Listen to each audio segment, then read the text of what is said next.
Big banana energy.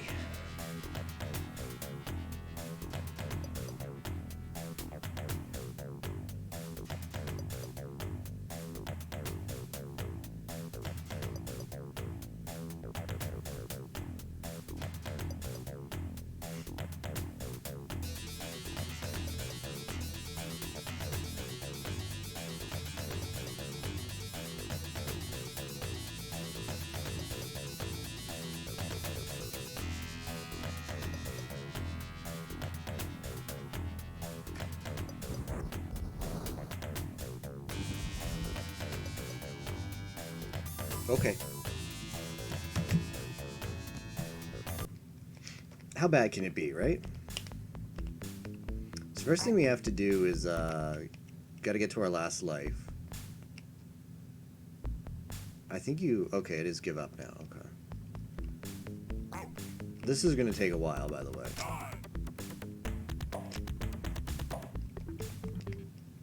We have to do a glitch to get unlimited lives, because I don't want to attempt this game without that glitch. I already did that. I mean, I've already beat this game blind.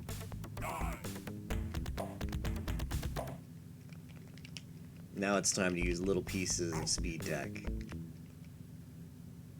So you have to get a frame perfect glitch here. You have to die on the frame. You have to pause on the frame that you die.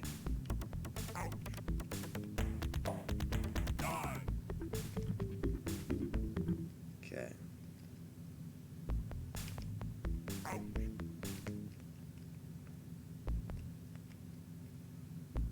On the last life. I'm not quite sure where exactly you press, though. I assume when you hit the dinosaur. Okay.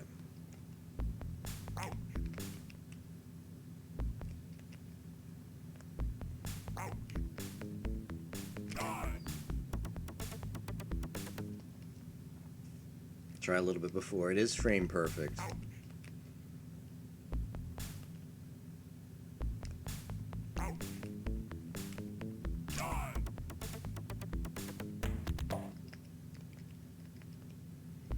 I hope it wasn't patched out. I can't imagine it being patched out in, I'm pretty sure in all versions of the game exists. Let's see, let me reread the guide here. Infinite lives glitch. So if you want to read it, if you yourself want to find out more about this, there it is.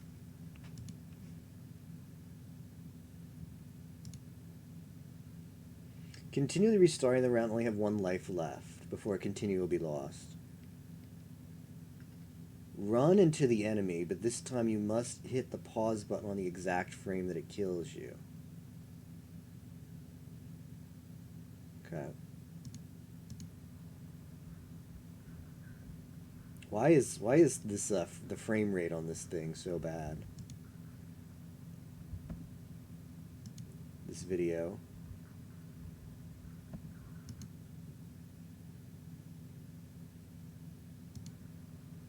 Well, it's a task. Every frame is represented, I see. There we go. There's the big banana energy.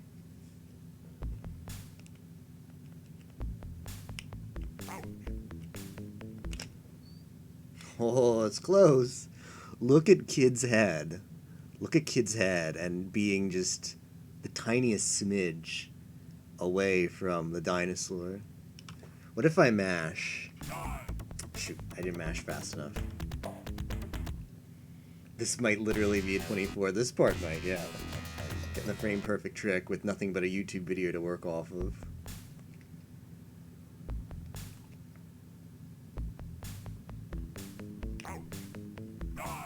That was not what I wanted to set up like that. So it only works if we're at one life, so we have to get down to one life.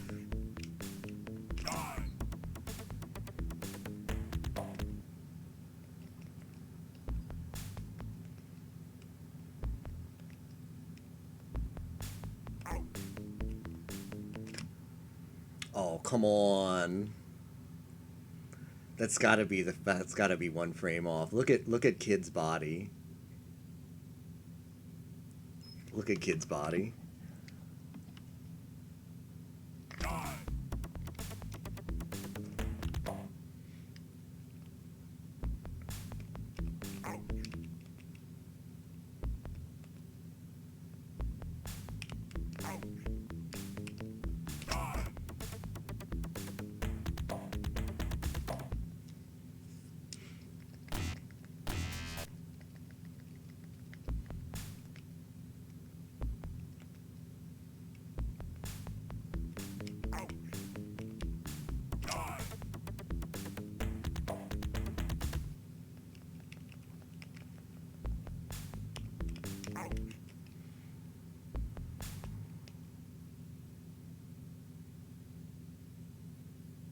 You have only one life before a continue will be lost.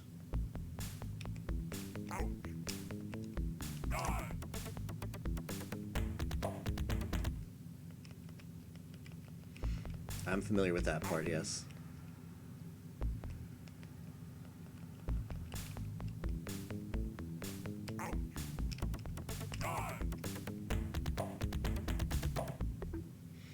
Save state. I mean, it's as long as you do this glitch, it's a valid run without the save state. But if you do a save state, then it's an invalid run. So I wanna say I did a valid run for the 30 for 30 of the game, which means reloading, like getting back to the state manually instead of save stating each time. Come on.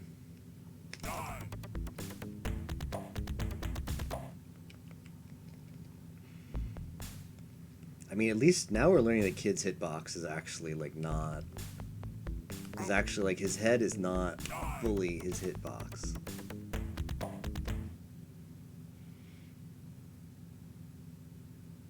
Do you get the glitch?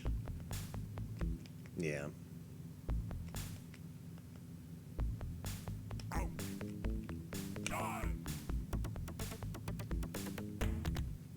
I'm hoping not to be stuck here too long.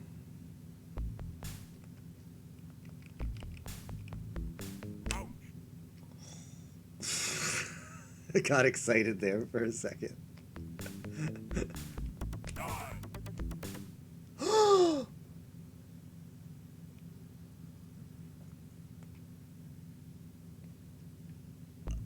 We did it.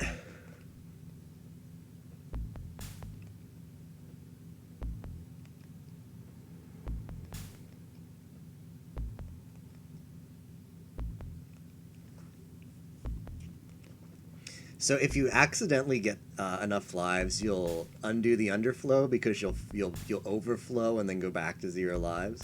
So I'm taking a bunch of deaths here just because now we have like over 65,000 lives, which I don't think I need all that many. I'm gonna take a bunch of deaths here because I'm not gonna be able to keep track of all the lives I've lost or gain.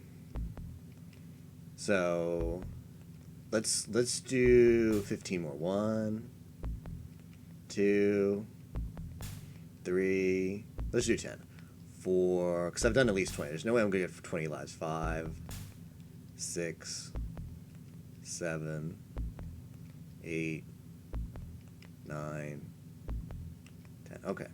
Now we can start playing the video game. So that only took 8 minutes. Not bad. 8 minutes for the frame perfect trick.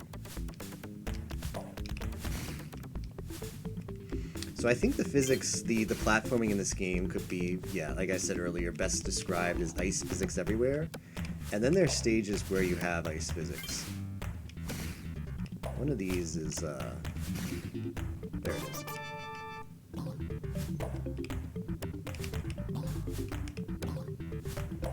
Which is like double ice physics. I don't know, it's really... It's just janky. It's hard to describe, but the platforming in this game is harder than it seems apparent at first.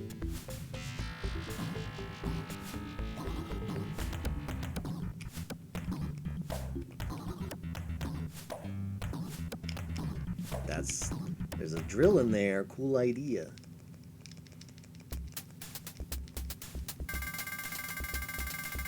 Could be a different version of the game, Spock, I don't know.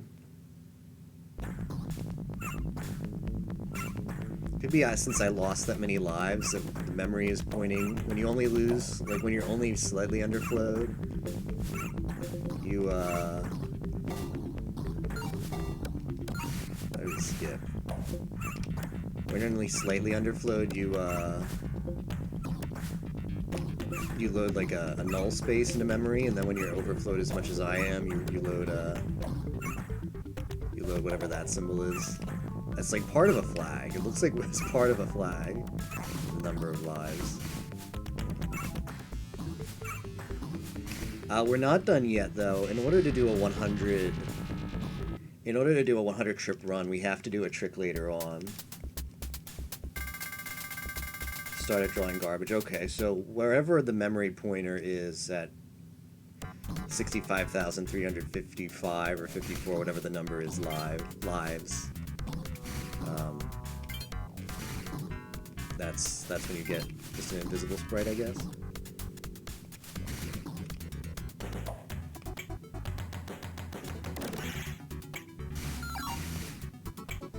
So yeah, what is 100k trip if you're unfamiliar with Kid Chameleon? There's 4 bosses in this game and 4 worlds. Each world is finished with a boss. There's several warps in this game. In fact, there's a warp that you can do right in that stage that I was previously in. It's like the second stage of the game.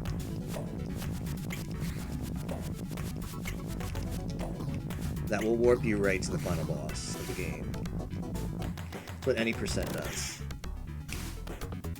There's another category called 4 bosses, which is you can warp around, but you have to not ever warp past a boss. So you have to do all 4 of the final bosses of each of the 4 worlds. And then there's, like, I guess you can call it a middle category. And that's this. That's 100k trip. There's a skip we're going to be doing, and we need a power-up for it, so I have to be very careful that I maintain the power-up. Otherwise, we're right back at the beginning, doing the lives glitch again.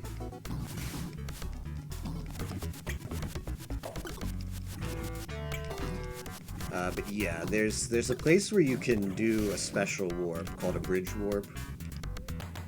And it'll warp us from, like, halfway through into World 1 straight to the start of World 3. And that's the most significant warp we do in the game, and all the warps we do after that is just like one stage of that.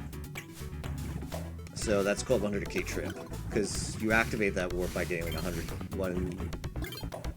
100k points or something. But I watched Peach's run, and I'm familiar with how to set it up, but I really feel it's dependent on maintaining a power-up through a stage with a decent number of enemies, and there's a part where I think you have to damage boost to maintain the power-up, because the enemy is like straight in your way. So there's a lot of stuff that can go wrong. So I'm worried, but I mean, worst case, we just start over and get the lives glitch again.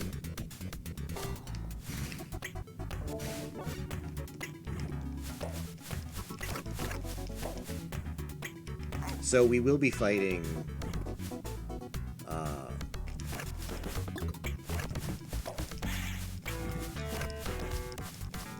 2 of the 4 bosses. We essentially skip all of the first 2 worlds. But it's not like we're certainly not trivializing the game, because when I played this game casually, the first 2 worlds were first 2 worlds you could get past no problem. You hardly lose any lives once you started to get used to the game.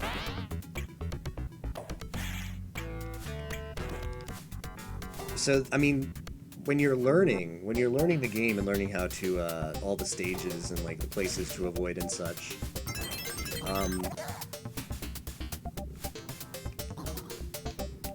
yeah, the first 2 worlds aren't free by any means. The first 2 worlds of this game are still challenging, for sure. But being able to just skip by them it's kind of just like quality of life. Like if I did this with 100 lives glitch and did 4 bosses instead of 100k trip, I reckon even with the rustiness of not having beaten this game since Discord Wars and with unlimited lives, I think it'd take me about an hour, 90 minutes tops to get to the start of World 3 without any warps. So the frustrations start to come in World 3. So we basically warp to the meat of the game, IMO, in this category. So they're like, oh, that's a cool category to try out. A little bit of speed tech, a little bit of just straight up playing. Hey Lucario, how's it going? So this next stage is we need to maintain this power. This next stage is where we do the 100k trip. Here's what I'm gonna do. I'm gonna pause really briefly. I'm gonna watch this on Peach's run, just to make sure, refresh my memory of where I have to path here, because this is crucial. If we lose this power up, there's no other way to get it in here. Sigiri blah. Sorry to hear you're having a Sigiri blah day, Lucario. I'm doing all right so far. Okay, so you drop down there. There's the force damage boost through the lizard. Ooh, and you gotta go fast. Jump, jump. Ooh. 1, 2, 3. Okay, I'm gonna try.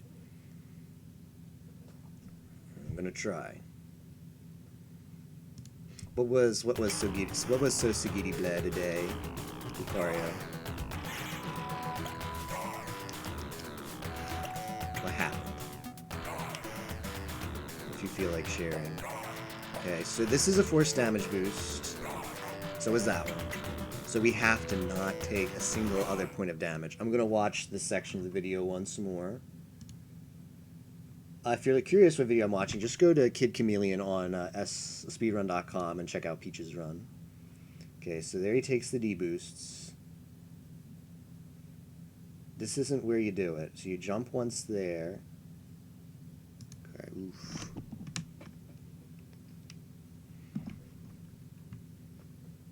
Hard drive went today. Damn, that really sucks. Did you happen to have... Were you able to get, like, what you, like, punches, like, as much as you could off of it, or... at least minimize the damage, or... Shoot! That's GG. Okay. Yeah, there's things that fall off the ceiling there, so we have to just start over. Get the glitch again.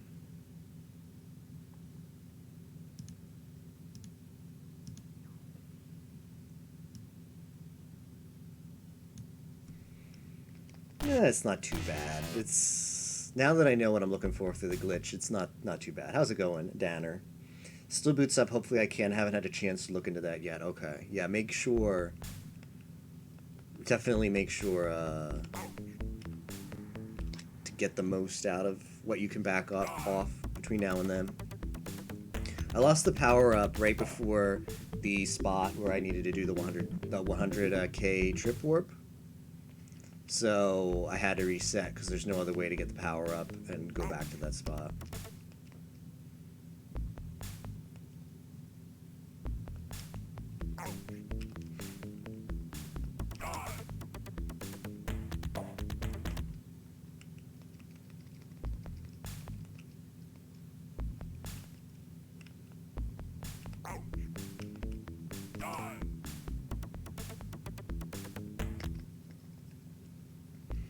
So we're back to getting the frame perfect glitch to get unlimited lives.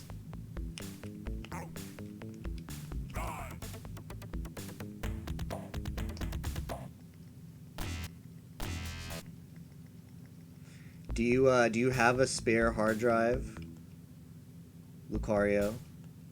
Or do you have to order one? I've dealt with losing hard drives before, and it's so annoying.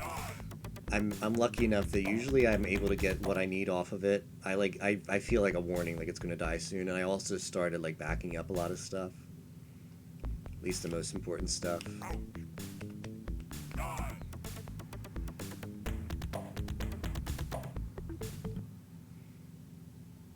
New video games. Which ones, Tapioca? Nope, you need to buy one. There are like some hard drives have warranties of a couple years. So if you bought it and it wasn't like part of your original computer, like from the manufacturer, I've gotten replacements while they were still under warranty, so that's at least nice.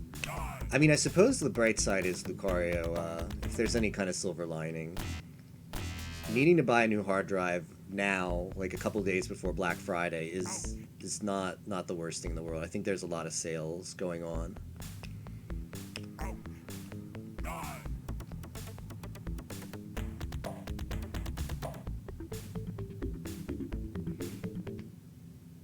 Tapioca for Sword Shield. Love Western RPGs. Shenmue and Judgment. Oh, that's right. He was talking about buying those, I remember. It's about time to buy a new laptop anyway. Cool, cooling fan. Was going in the first time Windows 7 support ending in January. Okay.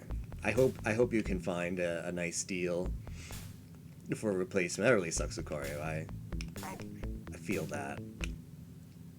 Never fun to lose electronics, especially the part of the electronic that stores all your important data. It's going well. How about you, Hydro?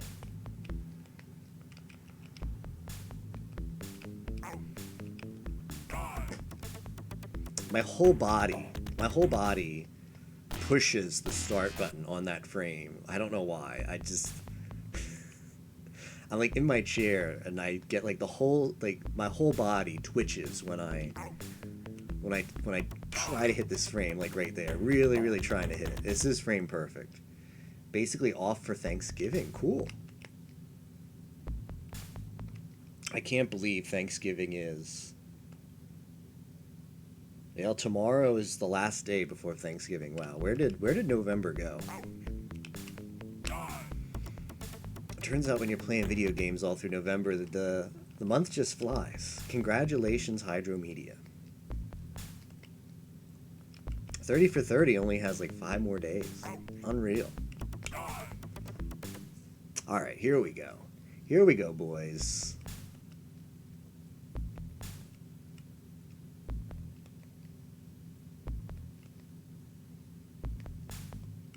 This is actually required after you get the glitch. You know what? You don't have to do it a lot, but I'm just going to be extra safe. Because if you accidentally pick up enough lives, you undo the infinite lives glitch by overflowing the underflow. Only have to work 3 hours tomorrow. Cool.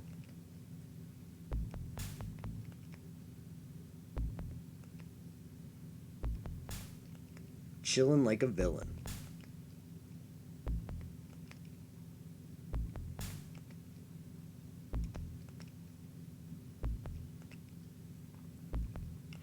Does anybody else find this funny? So notice that the give up message appears each of these times, yet we don't actually game over. So that means the way this game was coded was for you to die, they do a does lives equal 0 check, right? That's why we're not gaming over. Does lives equal 0? If so, show game over screen. And warp back to main menu. But this text string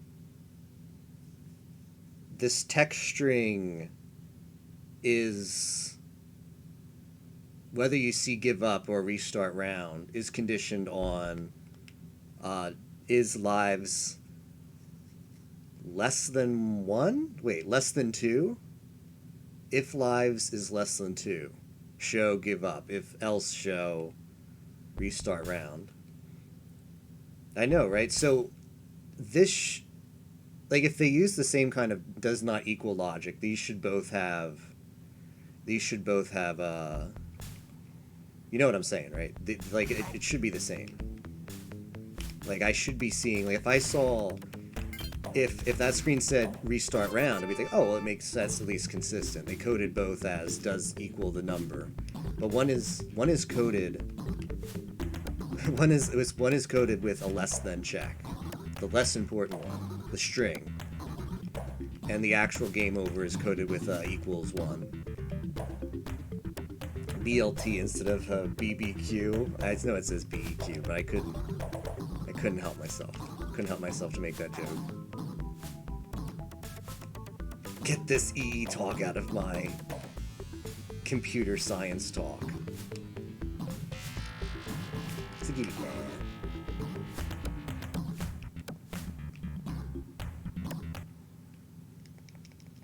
My 68K assembly.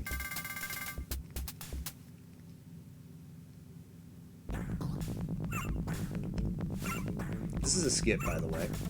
Well, it's not a warp, but it's a developer-intended skip where these hidden blocks are here, which there's no way you would know. There's no way you'd know about those. And they open this up. Otherwise, you have to go down there and go in like an underground tunnel for a while. You'd have to buy the Kid Chameleon Player's Guide for that, I assume.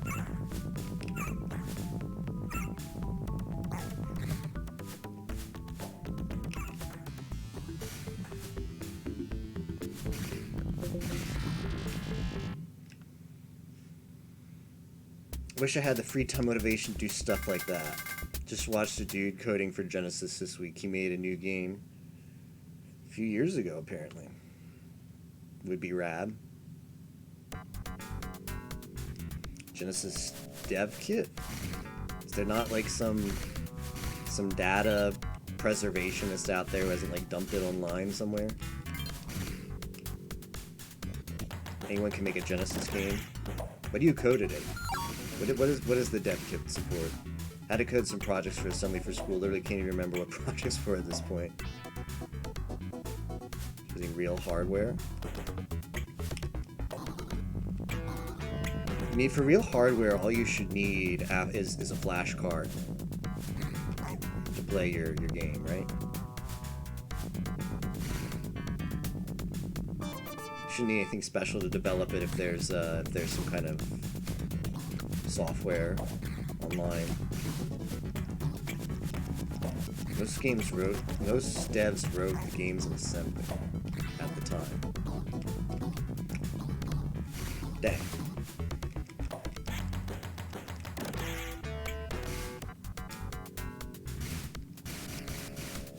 I don't know, it doesn't really sound that appealing to me. I think game dev seems really appealing, but what particularly about coding a game in antiquated languages, computer programming languages, just sounds fun. Because it's cool. Just like it's like where does the coolness feeling come from? Like being able to play it on a real like SNES system? Or whatever system it is, SNES, Genesis, N64. Because I kind of get that. Like being able to pop in something you created into a Nintendo system and seeing it work. But the development process doesn't seem fun. When you could just make a game for PC and have it be just so much easier to do. N64 would be the raddest shit of all time. Nobody does that though because it's impossible. Really? Why's that?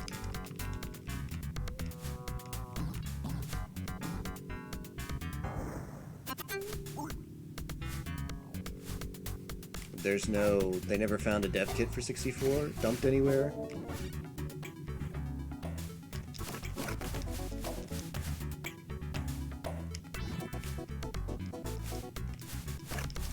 I mean, the N64 ROM scene, like, how many times has ROM hacking scene? How many ROM hacks of SM64 are there? Tons.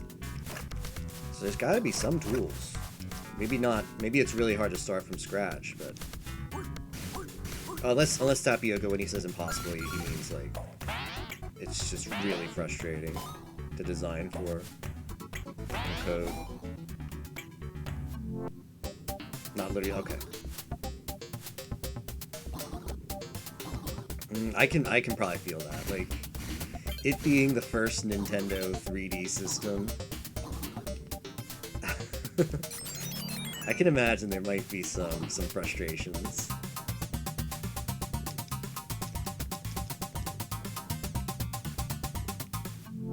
Alright, we got another shot at this.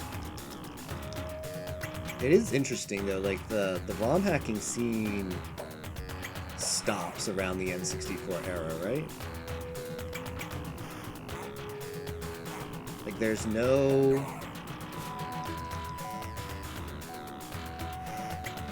like GameCube games. Very like, are there any GameCube game hacks? There's got to be like a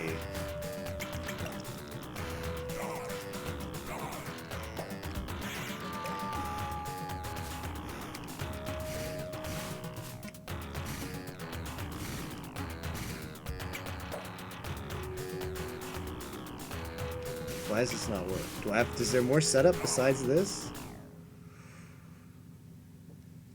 I thought this was all you had to do to set up. Do you have to bonk it?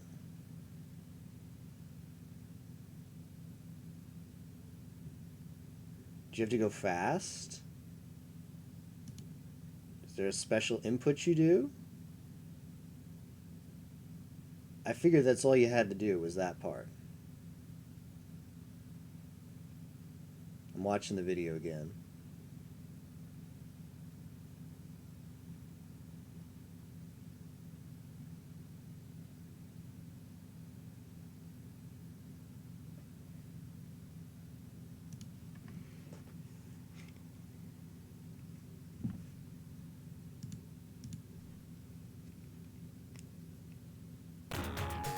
Yeah, if we give up, we lose the power-up. Oh, well, how do I do that? I figured that was all you had to do. So yeah, that gives you 50. I don't know. I thought it was just categories of bad names. So I actually have to go fast in the first half. Is that it? Oof. All right.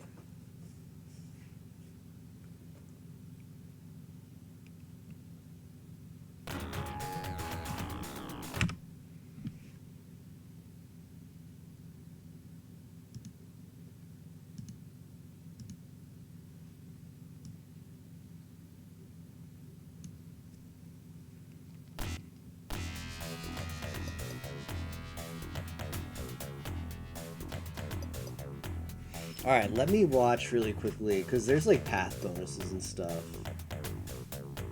So you do have to go fast, don't you? First one's not bad.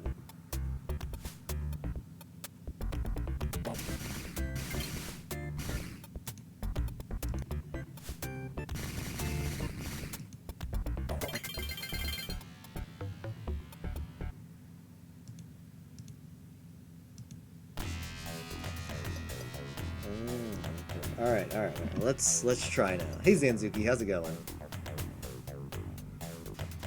Just do the glitch and then take the giant warp and Island of the Lion Lords. I don't know where that one is. I'm going well, good to hear.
Okay, hopefully that was fast enough. Okay. So I gotta watch my score then.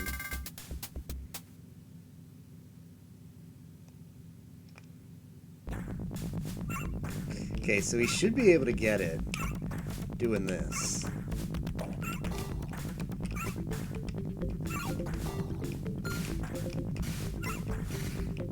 Take a little HP.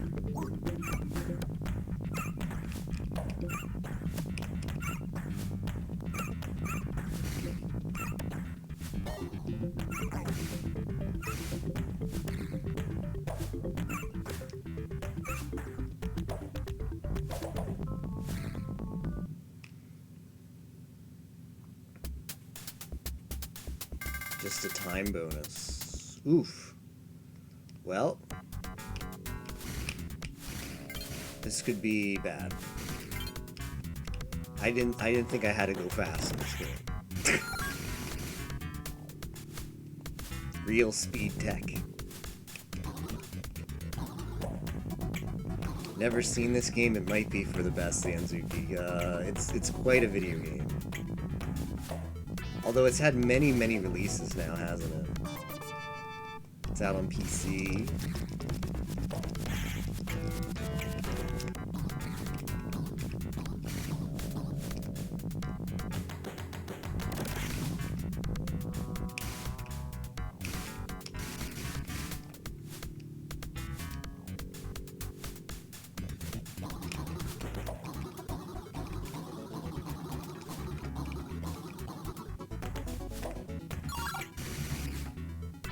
I mean, with unlimited lives, I can, if I'm not going to beat the level in time, I can accommodate for that and just restart round.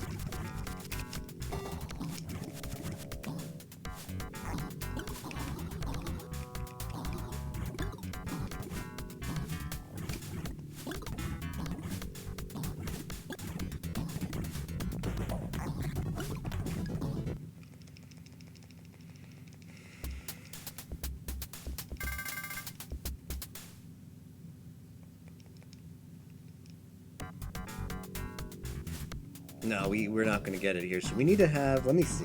How many points do I need to have by the time I get here? So the end of that level.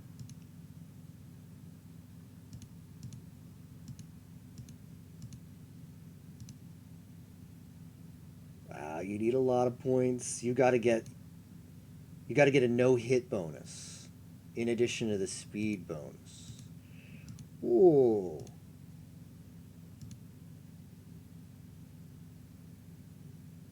No prize bonus. Okay, so you need in World 1 you need every bonus. Speed bonus, no prize bonus, no hit bonus. In World 2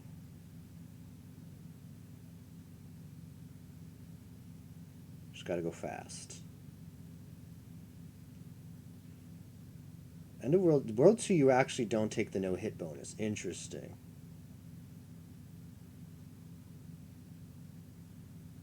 Take the no prize bonus. All right, let's well, start over.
Now I know why it's called the 100K trip.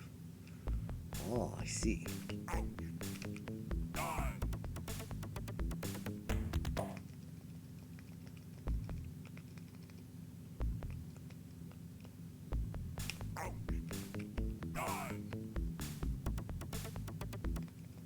So we've got to get a frame perfect trip here. Well, you don't have to, but if you want unlimited lives, you have to, and I want those unlimited lives.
I'm a little bit too late each time.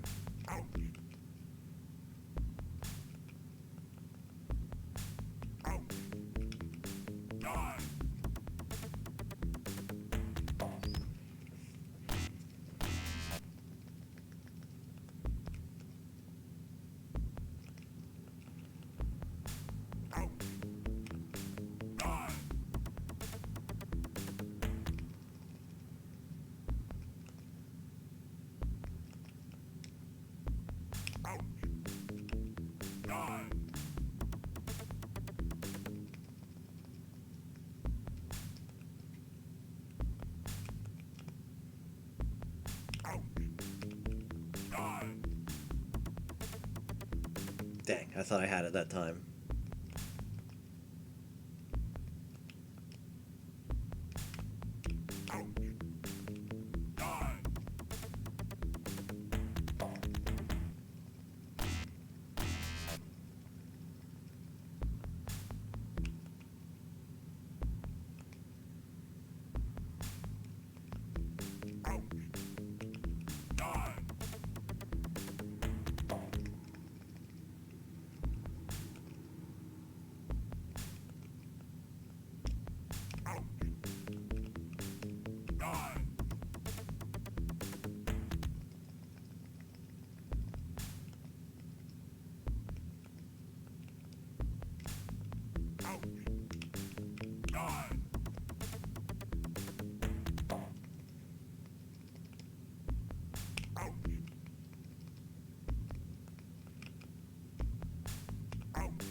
It's already been an hour, dang.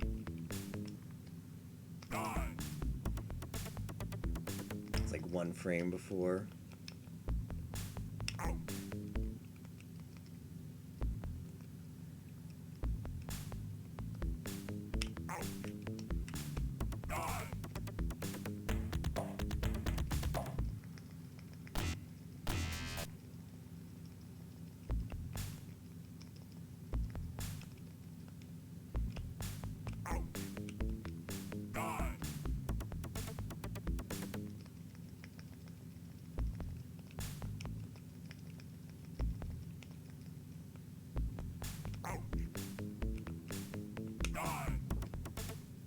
Okay. Got it.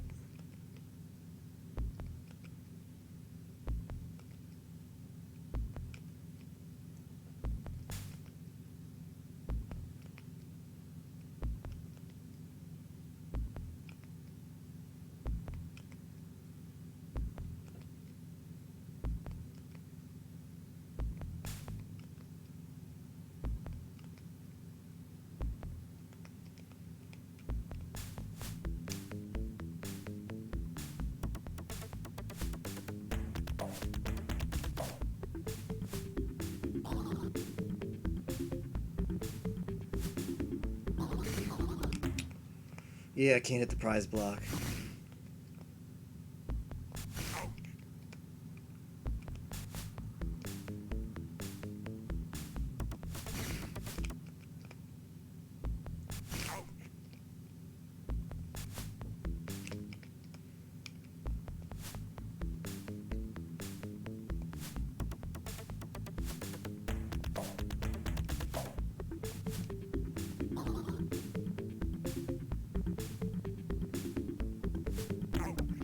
Can't take damage.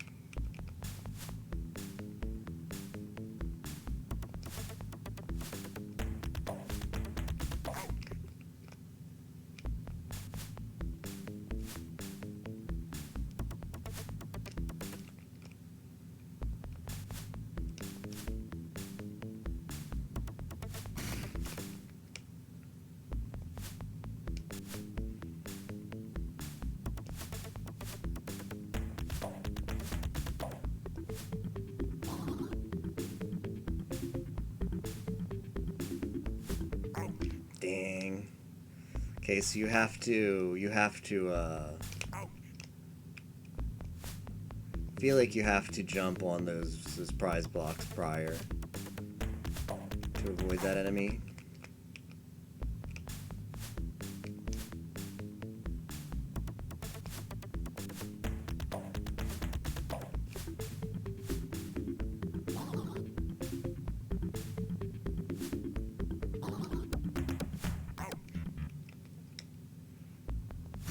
This music pisses me off. I think I'm still salty from Discord Wars.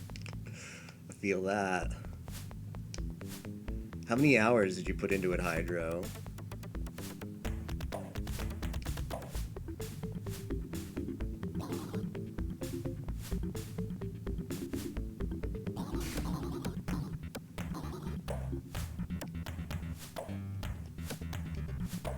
Close, not quite. We have to do it under 20 seconds. 15 didn't beat it. DQG, that was a silly rule. I hope we never have Discord Wars blind requirement again. As much as I feel like it was a really cool challenge, I don't like that it excluded people from participating.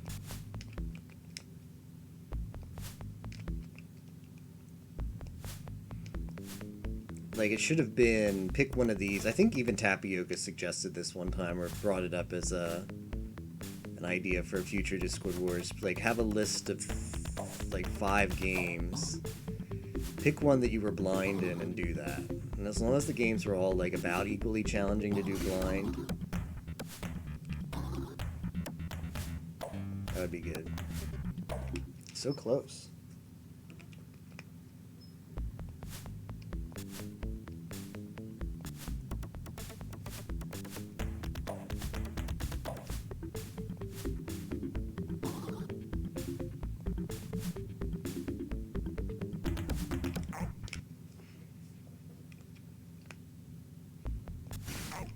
It's okay if it's a lower point value. Yeah, Kid Chameleon also, like, imagine trying to go for like a high point total from Discord Wars for like one of the gift cards or whatever it was.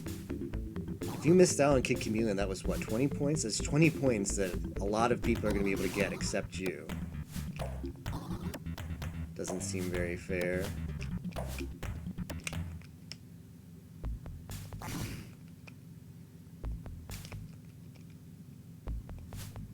It's 30. Wow, I think you're right.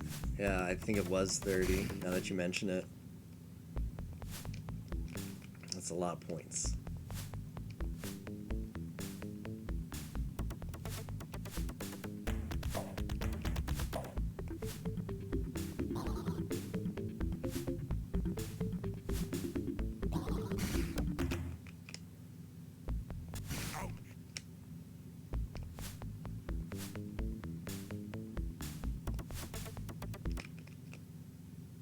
Hey Ozzy, how's it going?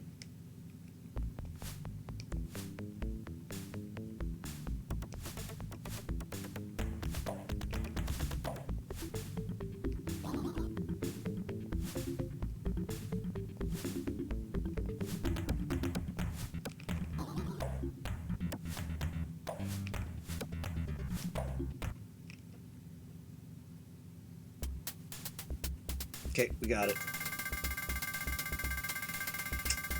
Kids being quite challenging.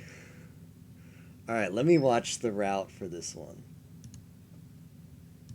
We actually, I didn't realize we had to actually get specific point totals for each place. Okay, so this one you just double jump. Jump, jump.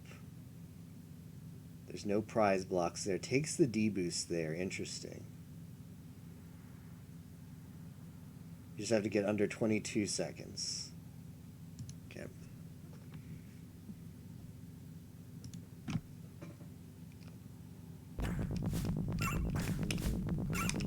Oh, already off to a bad start.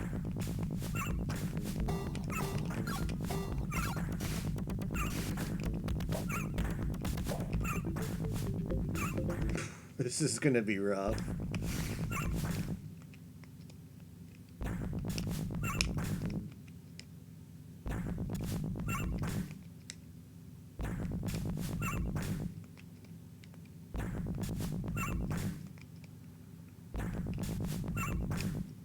Even this first jump is tight.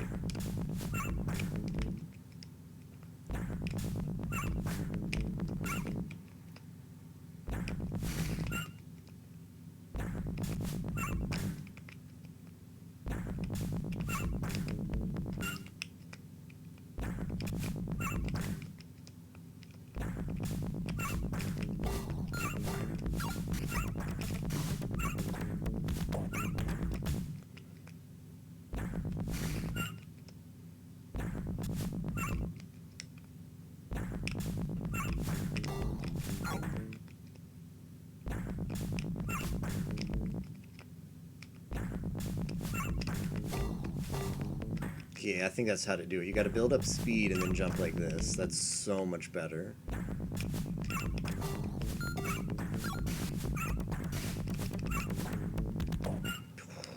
That part's tough.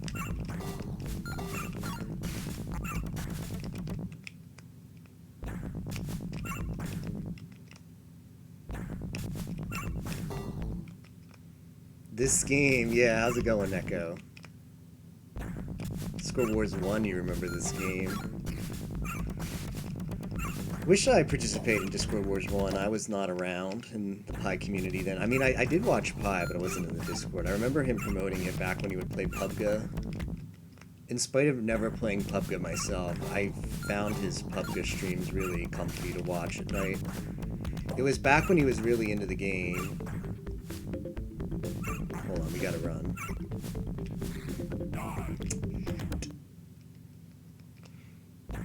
Yeah, bush strats.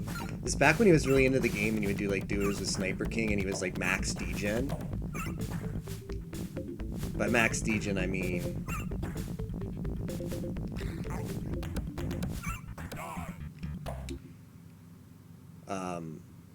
you know, streaming like late at night. Like some of the duos with Sniper King would go on until like 9 in the morning. I guess like basically what Mafia is now. PUBG used to be and now it's dead. Yeah, PUBG Pi 7, big lurker Pi community at that point. Yeah, this PUBG streams were fun. I also liked watching. Yeah, so I guess I wasn't the only one then. I was surprised. So they could leer or so yeah. So I joined when Mafia. I remember I joined when I got a gift sub from Cross. This was back when gift subs were like a brand new thing. Cross LOL, like Pi was like Cross LOL says I'm gonna try doing one of the gift subs. Who do you want to gift sub to? Because I want to give it to someone, see how this thing works. Because it's brand new, the gift subs. And I was like, all right, let's ask a trivia question. So he asked, what was the Yoshi color, whatever, and I didn't know the answer, but I just guessed. It's just a yellow. And they were like, yeah, that's it. Give that guy a gift sub. So, and then Cross accidentally gifted me. Okay. Cross accidentally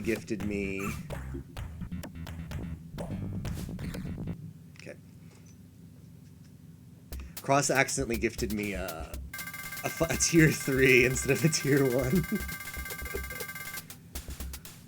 Alright, we should be set now, I hope.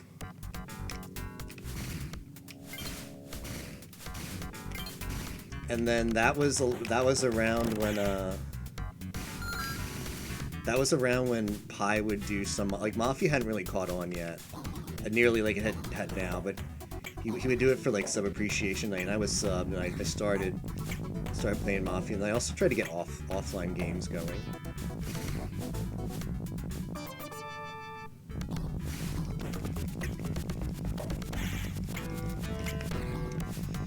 Then the offline community grew, which made games better in general, and because people were more practiced. And then since games were getting really like well done, like people were starting to play well and understand the game because they were practicing offline, it got Pi interested in doing more stream Mafia. That's how it all started. That's where I met Tapioca. I remember doing, you know, classic Mafia 7s with Tapioca. Back when we couldn't get 7 people to play. So we would like we'd do classic Mafia with 6 people and just the night one, just no night kill night one. which is not a way to replace it, because being able for Mafia to get a cop kill on night one is part of the game.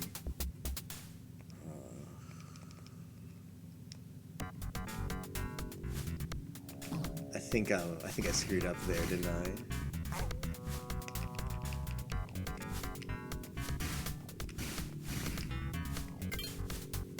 Because there's no way for me to get points after this point. Man, alright, well, we've got some of the strats down. Always too scared to play Mafia, but I love watching it. Playing offline is a great way to learn. Like, I feel like everyone in the community, even though it gets really intense on stream, I feel like everybody in the community just wants people to play, and they don't care if people make bad plays.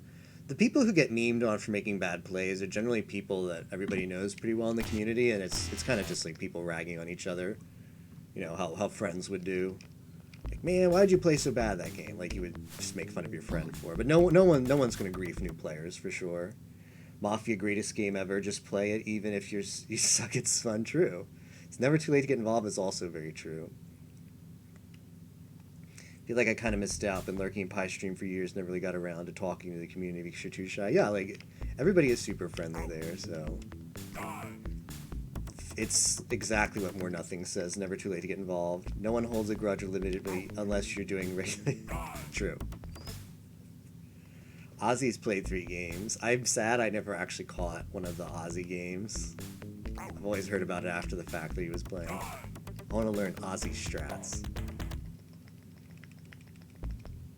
Blue Villager every time, but drunk once. It's just like to cause chaos.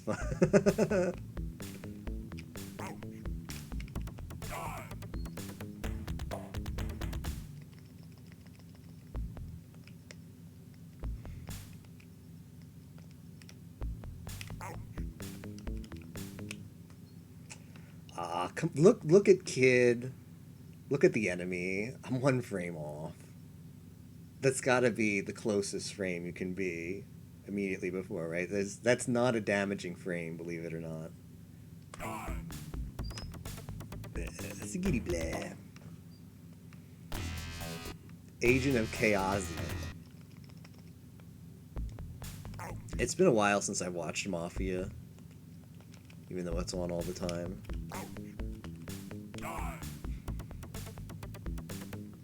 Seems like that. What is the Mafia meta now? Do people like, it has good metas and bad metas? Remember the list meta? I mean, I guess that's a bad meta, right? So what's the current like state of affairs of stream Mafia? It generally is, at least last time I saw it, it generally was, you know, it was roles like what were the roles?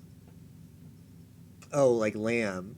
Roles that were town-sided and suspect minds. Town-sided that could make huge plays. People would just would, since it's Stream Mafia, be like, oh, time to make a big play, and people would just do a lot of YOLO reads and stuff, and it would hardly ever work out and just end up nerfing town. That's the meta that I know. I'm BP. Current meta is to claim Bulletproof Oracle early and lead. Also lynch anyone who says LeMayo. Oh, that's nice. The YOLO, let me just meme and be lamb and do something stupid is out. I like that.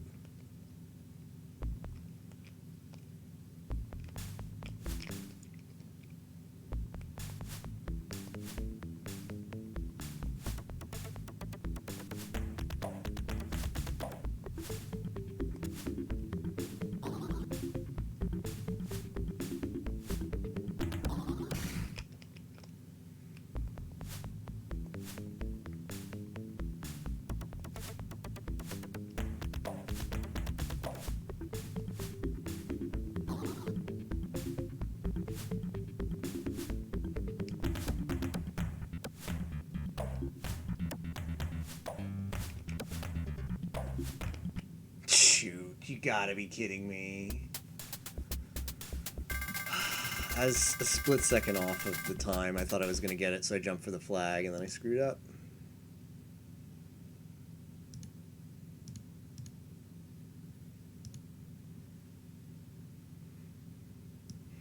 As bad as this is,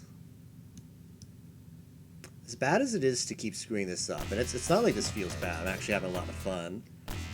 Going into my second point, like, as bad as it seems to be an hour in and we haven't actually gotten to the second half of the game with the warp, it feels good actually doing, like, the speed tech for this game. Like, it's a really cool category. You're actually forced to get the warp. You actually have to go fast and do some kind of tight routing so you get the warp.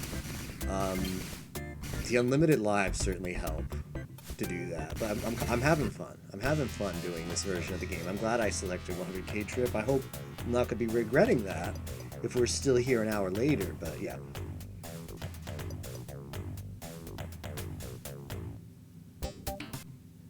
The jailer role now, I'm not sure. Jailer is from the... Wait, are you one of the people who works it? He's one of the devs. Nice. Felt like I remember play say yeah. Two of the devs. It's true. Even the SG4E was involved in Mafia GG. I haven't worked on it in a long time, though. I just kind of got burnt out. So close. Just make an Aussie meme deck.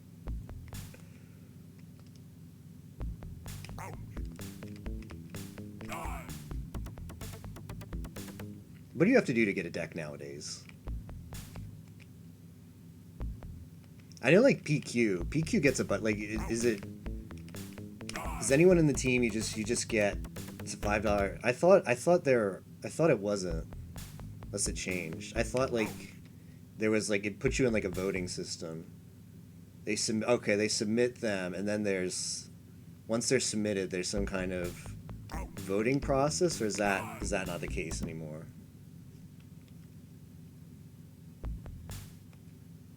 I think Mafia might actually be favored. Yeah, it was. I mean, I had a lot of fun working on Mafia GG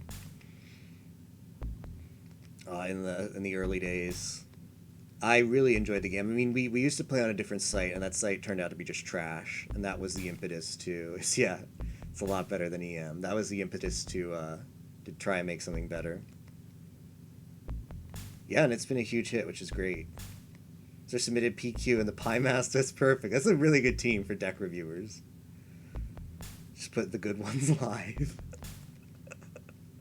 I want an Emoto deck. Can I get PQ to make an Emoto deck? Like famous anime Emoto. I think that's a high tier deck. There's hardly any anime decks. There's like Grand Blue, there's Love Live. We need more. More anime. The people have spoken. 2020 is going to be the year of anime. It's the year of the Olympics. Theme decks instead of ones based on, like the Frog deck I saw PQ was working on. 2020 is going to be the year of anime because Tokyo is having the Olympics. And people are going to be like, what is this anime that they have in Tokyo? I want that. And then it's going to be a huge hit. It's going to take off even more than it's taken off already. I mean, anime has become huge in just bald people tech. Anime has become huge in just like 3 to 5 years. I feel like the international, at least in the US, viewership of anime is really taking off. More and more people know what it is, have heard of shows that used to be somewhat obscure. Anime used to be, oh, I've seen Sailor Moon, oh, I've seen Dragon Ball Z, and that was it. That when people thought anime, that's all they thought of. Now when people think anime, they think, ReZero, Konosuba, Love Live. I mean, that's SAO has that kind of took off earlier than the other ones. But yeah, it's very cool. Is he in the ball deck? It's really cool that it's gotten a lot of international exposure, because that international exposure has led to easier ways to get anime outside of Japan. Services like Crunchyroll, Funimation, high quality dubs, high quality subs, same day subs. Dragon Isekai, Dragon Maid is pretty good.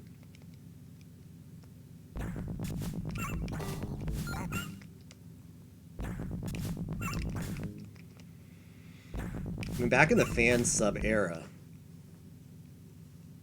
we're very spoiled now, and it's so great that when anime is released in Japan, you can watch it. You can watch it a matter of like 2 or 3 hours after it was on TV in Japan, online on Crunchyroll, with subs. In the fan sub days, when it wasn't actually licensed outside of Japan, pretty much everything except big like Studio Ghibli stuff or whatever.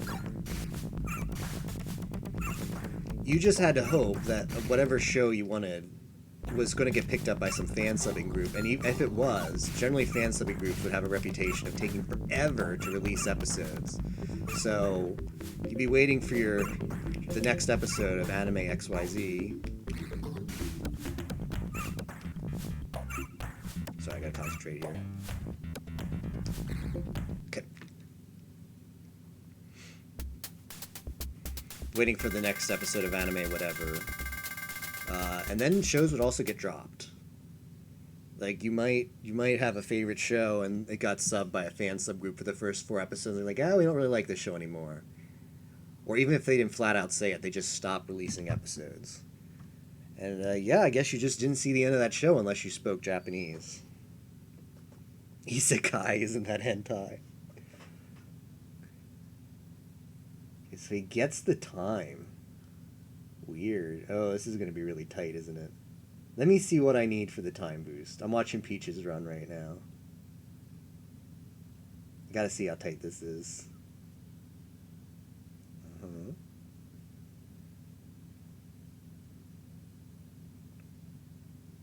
So we have to have over 50K after this segment. Okay, jump, jump, jump.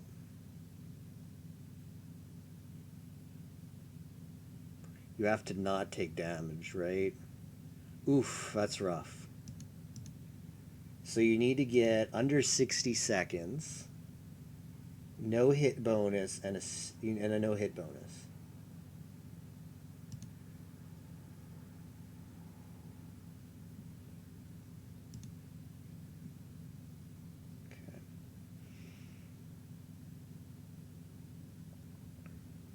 Alright, well, I'm gonna try. Isekai hentai. When I think of anime, I also think of original Toonami. Yeah, Toonami was good. Toonami's still around. They're just like really late at night. Like Bo. It was awesome. Never got finished over here. I don't even know if it was finished over in Japan.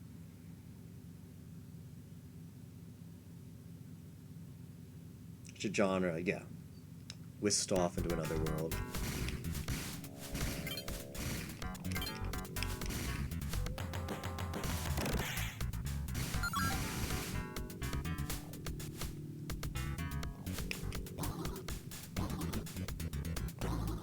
is gonna be tight.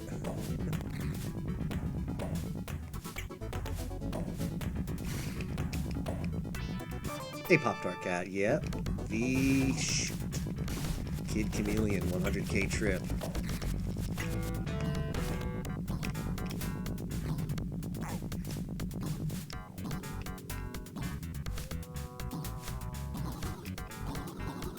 I'm gonna hope I don't really need the no damage bonus.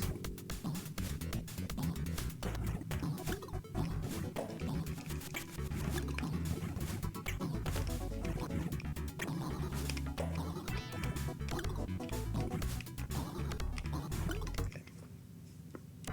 Bodied you in Discord Wars, same.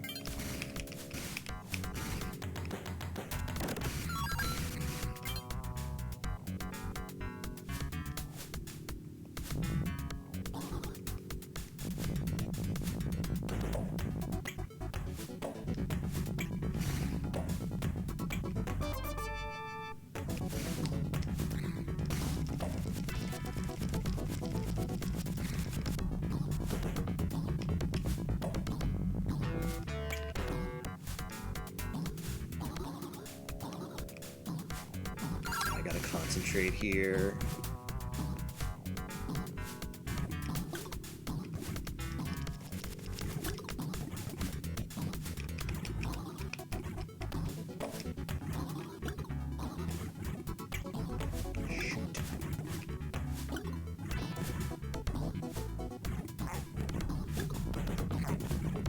Okay, I took damage at the end, but let's hope that I've got over 50.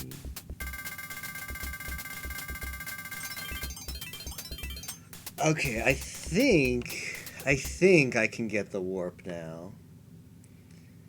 Is the game brutally difficult? It's not that it's difficult. This game actually does a really good job of you being able to learn it. Like like when you first play a lot of the levels, it's difficult, but as you get more used to them, it gets better. I rage quit on this in Discord where specifically there was this tank level. Oh, you're talking about the tank level where it's like an auto scroller, right, in a city, correct? Yeah, if so, I know exactly the one you're talking about, and I too have bad memories of that level. I got really lucky in Discord Wars because that level is skippable, and I managed to just stumble into the skip. So I got there once and I game over. Then I got back there and I didn't. Well, no, I got there once. I didn't game over, but I got down to 1 life and I immediately died on the next level. Then when I got back to that point, I got super lucky and managed to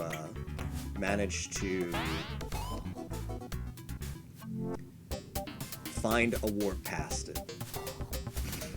Like the game until that level and then hated it. Yeah, I know that feel. This game is actually not bad. It's actually a pretty cool game. It just suffers from bad game design in a few places. And you just lose all your lives. Like, it suffers from a few levels that you just lose all your lives and then you get super frustrated. All your lives and all your continues.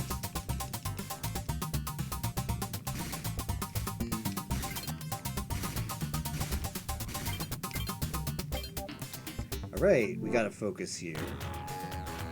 Because if we lose this power up, all of our progress is lost.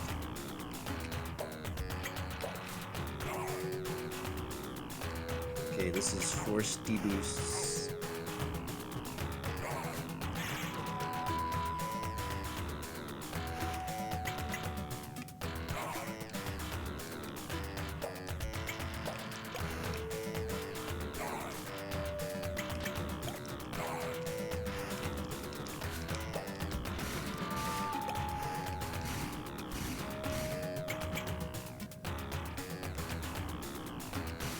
Why does it not work? Was that only 4? Is it only 4 blocks there?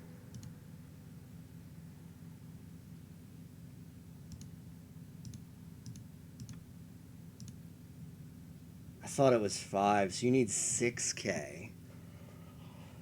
Holy crap. That's a lot of points.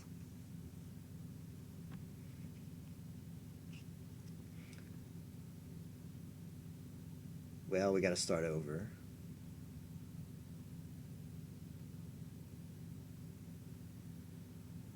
Didn't find that power up to World 3. Doesn't actually work on that level. The thing is, Peaches in his run gets this by. It's really tight. I didn't realize how tight the scoring was before here. Alright, but I think I have a backup. I've got an idea.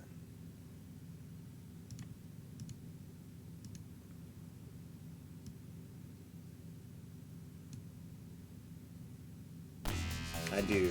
You have to go into that level with a score of 60,000, and if you don't,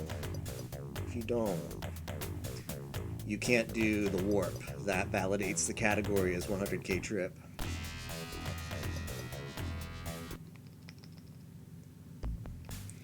The tank, I legit think, is not fast enough to run from the spike wall. I did beat that level with a tank. It's just a horrible level. It's really tight, though, and I get that feel.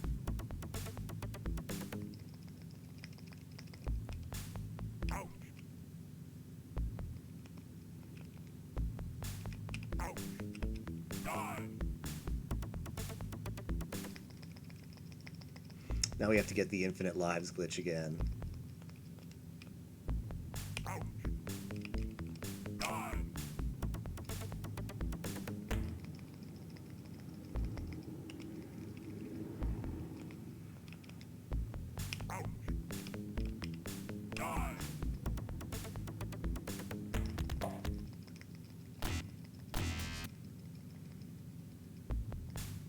Tape platforming, which was a weird difficulty spike. Oh, you're talking about the pinnacle, right? The one where you have to like climb all the way up to the top, and it's a bunch of one tile like platforms. Correct? Yep, yeah, I know that one as well. all of these levels are etched into my mind. Fall once and restart. Yes, very true. It's hard to forget them. It's impossible to forget them. I'll never forget these levels in Kid Chameleon. Did you, by any chance, go to the Marsh level? Well, if Neko quit, I think, is Marsh in World 2 or World 3? Did anybody get to the Marsh, Bloody Marsh? Bloody Marsh is the worst level in this entire game. It's true, Pop-Tart Cat. It's not too late. I'll make an SRL room.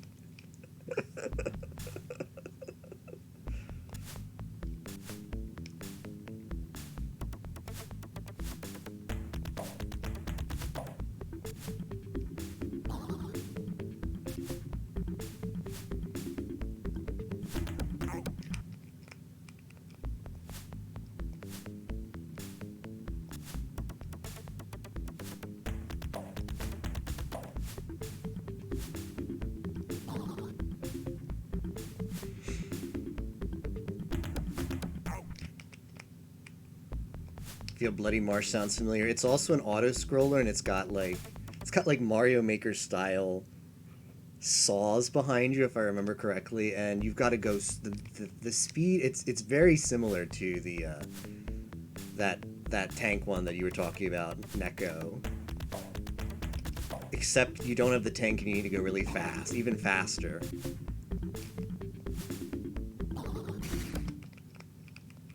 Kate Sith, thank you for the host. I appreciate it, Kate Sith.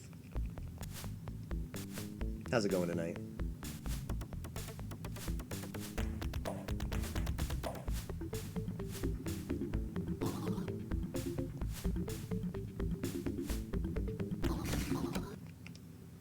Hey, Tifa's Revenge, welcome as well. Didn't play this one. I never beat it. I got there once. I took a wrong... I went a different warp than I thought I took before, and it ended me up there. It is World 3. Now, because I remember now the warp I took to get there. And I remember that stage, and I know that stage is World 3. And, I lost all my lives. I lost all my lives in continues. I had like 9 continues. And that was was the end of that attempt. Sub 3 hours on Link to the Past randomizer run. Nice. Nice job.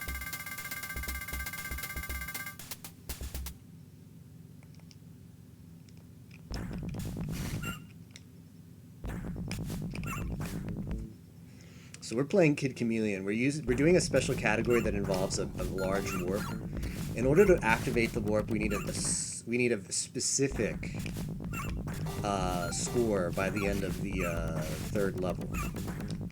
60k. If we do not have that, we're ineligible to get the warp. So it's a bunch of just trying to get that. The game has a glitch, a frame-perfect glitch that can give you unlimited lives. I have activated that glitch, so I can start over levels if they don't go well, which is a big plus.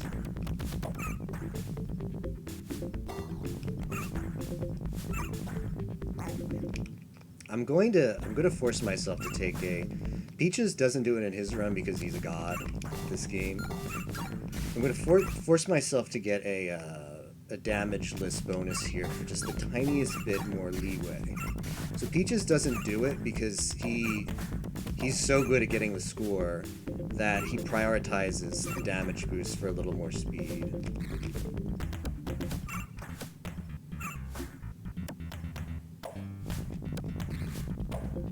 Okay.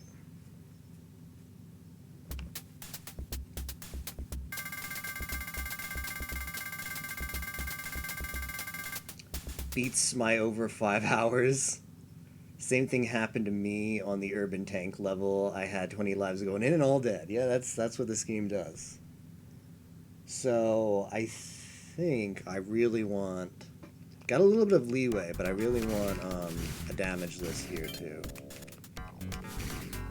What problems were you talking about in this game?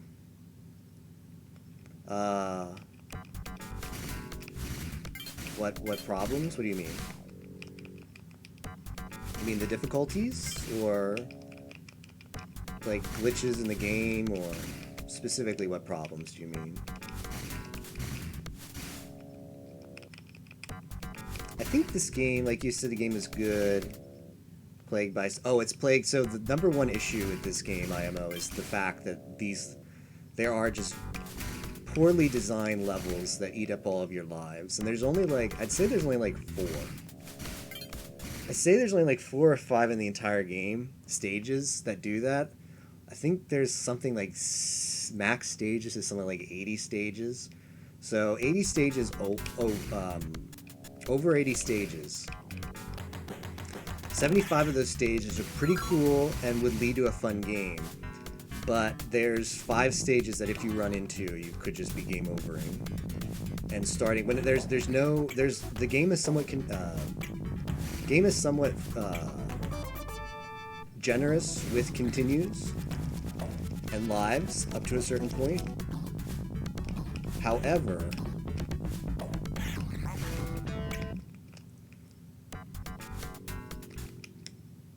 if you game over, you're starting back at level 1-1. Therefore, they lurk in the shadows. They do. You'll just end up in one and you'll know, oh, I just got Kid Chameleon. Poorly designed in that way. In that you lose... It's like a bad auto-scroller that just eats lives. Like, imagine a Mario Maker level, like a Super Mario Maker expert level. And you're playing endless normal. Or endless expert, and you run into a super expert level that's just designed with either pick a pipe. There legit is one level in this game where you have a 50-50 choice between going backwards or going forwards. It's like a pick a pipe. It's a pick a pipe of 2.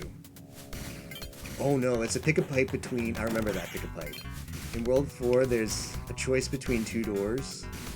One door takes you to hell, and one... hell that actually, once you beat that hell, you're actually going backwards. So you have to redo the level anyway just to avoid that door. So one door takes you to a hellish level. A hellish elsewhere.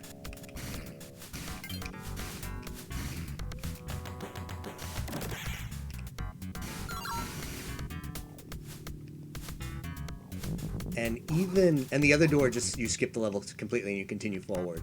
Even if you go to that hellish elsewhere and beat it, you have to replay the level where you entered in that had the pick a pipe into the hellish elsewhere and pick the other pipe. So cool idea. Designed for you to replay the entire game, yes. There's, if you die and run out of continues, the only way forward is going back. There's, I mean, if you have knowledge of the warps, I suppose you could take the warps. If you have knowledge of the best route through the game, it's not horrible. Yeah, there's just so much frustration, though. There's so much frustration, IMO, with...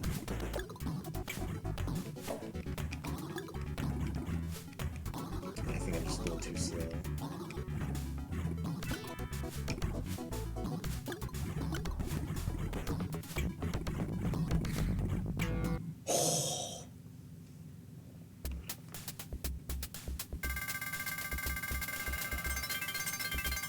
Okay, we got 60K. Alright. I didn't think there is a time where playing the whole game again is fun except for Nier Automata. Alien Soldier.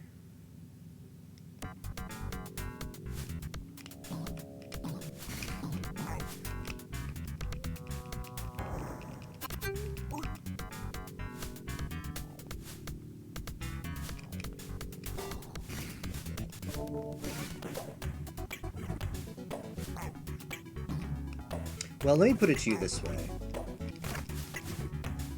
I got to the, like, my beat the game of this game.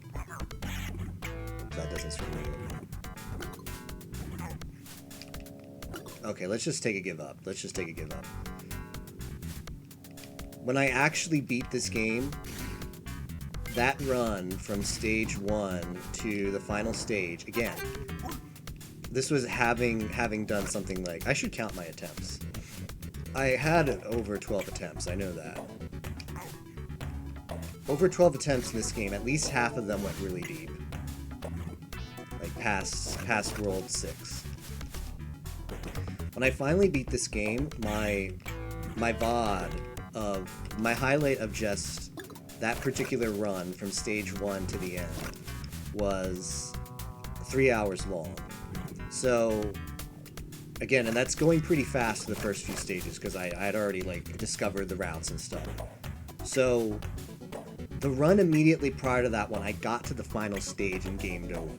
So, essentially playing the full 3 hours of the game again, from start to finish. So, in the worst case, a reset is 3 hours lost of progress. That's a feels bad. I mean, if it's like... yeah, 3-hour repeat. I mean, if it's like the NES era where beating the game from start to finish casually is maybe like an hour. Yeah, sometimes replaying the game isn't that bad. But when replaying, like game overing is losing 3 hours of progress, that's a feels bad.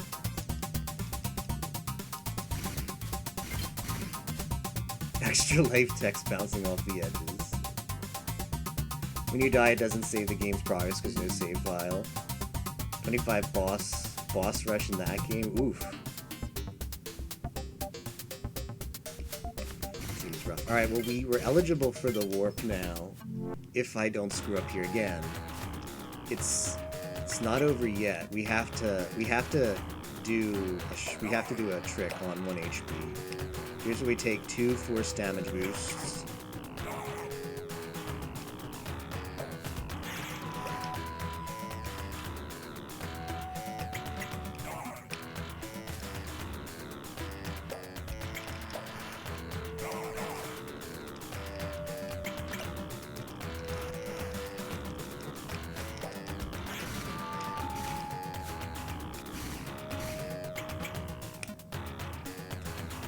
Okay, we did it. Valid run. Okay, so we've actually taken a warp to World 3 now. Now we just got a game.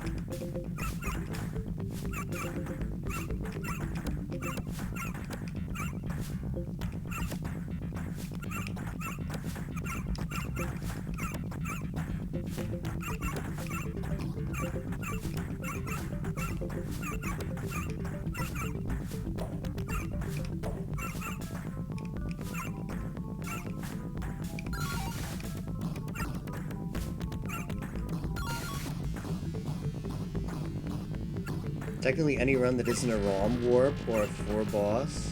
Wait, what? It says right on the guide in speedruns.com, Tapioca. Chotto mate kudasai. Speedruns. Full game leaderboards. 100k trip. View rules. You must take the 100k trip or a bridge warp for the run to be accepted in this category. So yeah, you actually have to do it.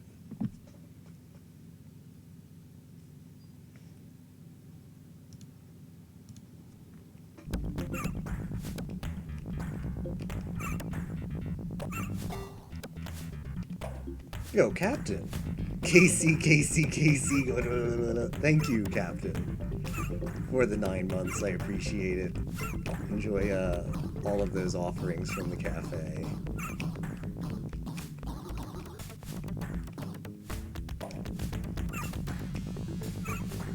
Hey, Valiant. Playing KC but not following additional Discord rules. Yeah, F that. I already did that. Already did. Never again, the Discord wars. I'm happy I can never again have to play Kid Chameleon blind. I'll always know the strats at this point.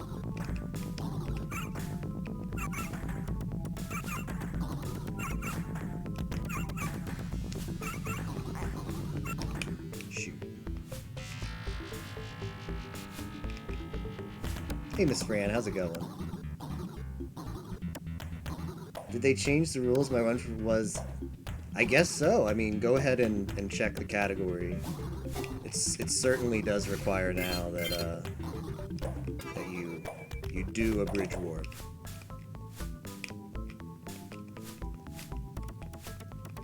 I suppose... I mean, it kind of makes more sense the way Tapioca is talking. Like, 100k trip being sort of like an any percent. Where it just allows you, like, this run does not forbid you from doing bridge warps. Oh, I'm almost dead. But yeah, they must have felt, well, since it's called 100k trip, we're going to force people to actually do it. Are you on the leaderboard? So you submitted a run.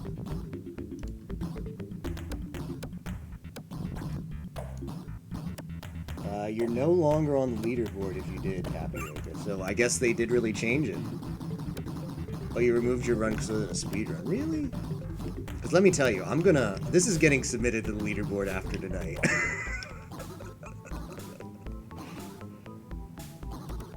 It's a 100k trip. Okay, well, I don't know if, like... There's very, like, were these people... Do you think they maybe purged those runs now for the new rules, or... Because there's not that many runs. Are these people on here from Discord Wars 1 on the SRL, or SR.com?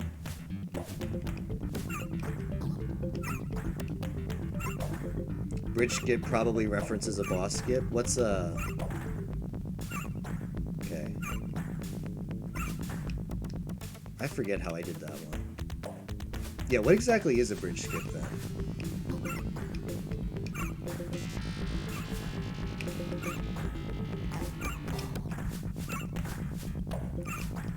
Shoot.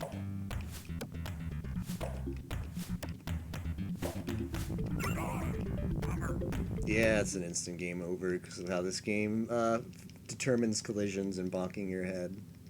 Or a life loss, not a game over.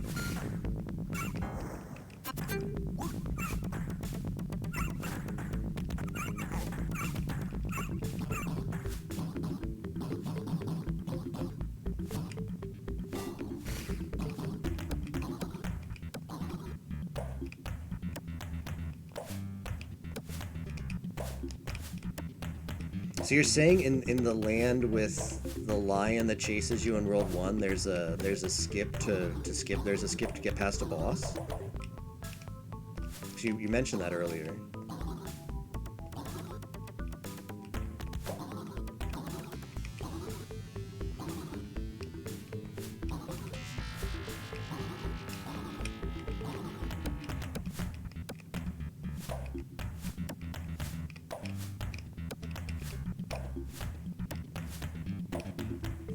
Pretty far into World 2, okay.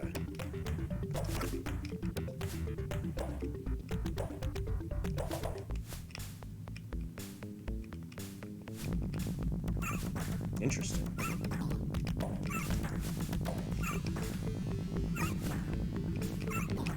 Shoot.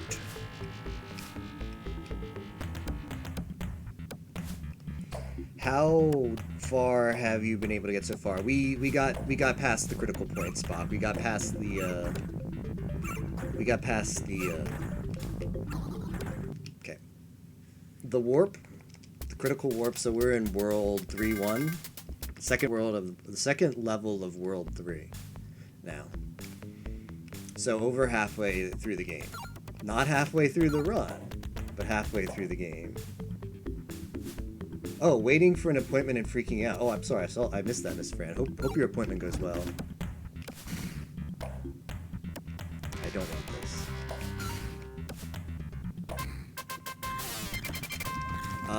Well, I have to. There's no more speed tech after this map. There's no more tricks. There's no more skips. So now it's just playing the game vanilla.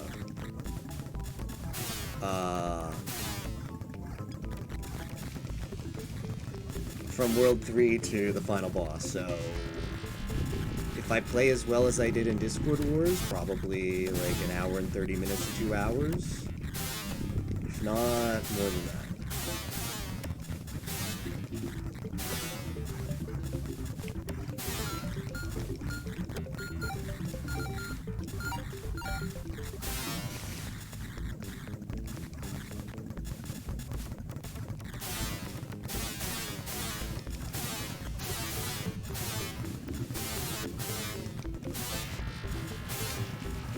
Part of the game where they just decided it would be cool to have an alien invasion. Be part of the story.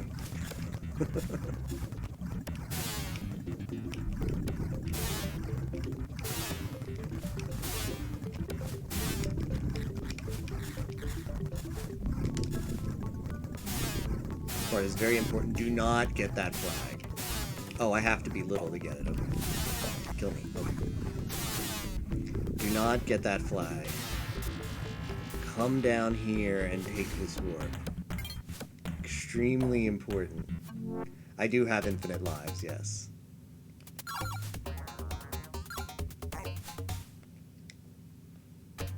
Aliens.jpg. Infinite lives is caused by a glitch. It's not caused by a cheat. Therefore, it's valid for the run. It's also explicitly allowed in the rules on speedruns.com, or yeah, speedrun.com.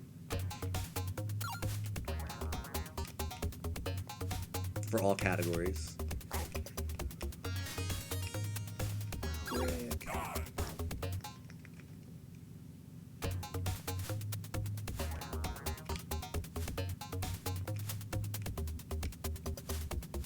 Cool yet janky at the same time. That's also a summary of the gameplay, Miss Fran. It's also a really good summary of the gameplay.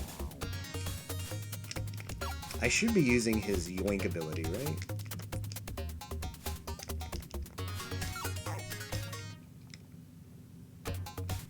So, Kid Chameleon, which is his unpowered form, this right here, he has the ability to climb up stuff. Well, not climb. What button is it again? If he gets on the edge, you can mash a button and he might climb it.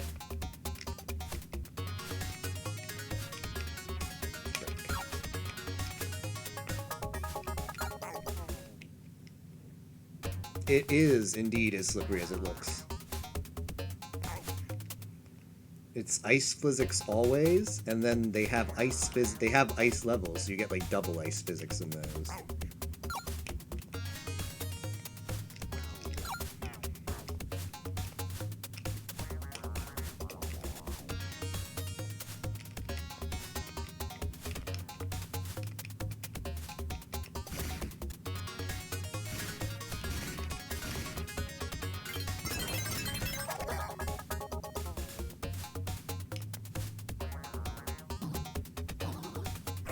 Damn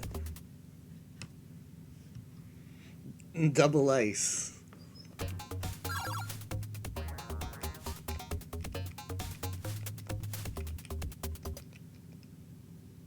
We technically don't have infinite lives, by the way. We have, after you do the glitch, you're given a little over 65,000 lives.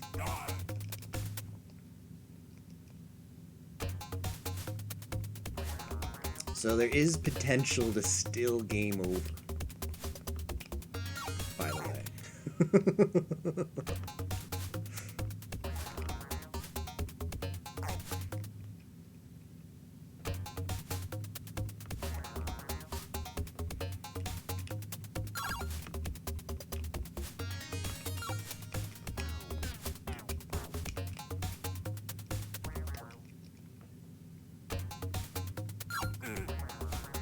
SG4E, cool idea. Hey, GB.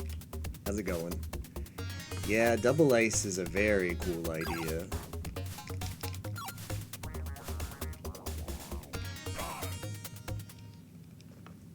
Is this the level where Peaches has the hoverboard and it goes on the top? No.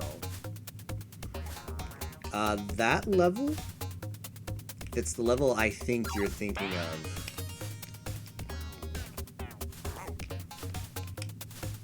Is in World 4, and it's like really close to the end.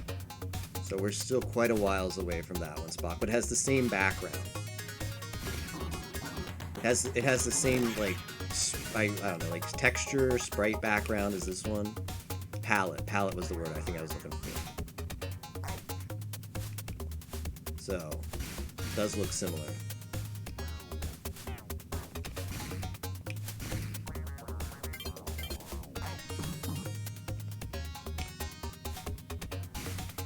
This power-up is the Basher. When he's in dash speed, he lowers his head like that. And he's able to kill stuff by running into it, but only when he's in dash speed. So if you try to run into stuff and you don't have dash speed, you just take damage. You gotta go, I don't know, like a matador, or like a bull charging a matador. And just hope that you're going fast enough in time. That's fine. Precise platforming with ice figures. We actually got, somehow, the speed bonus for that. The black pit.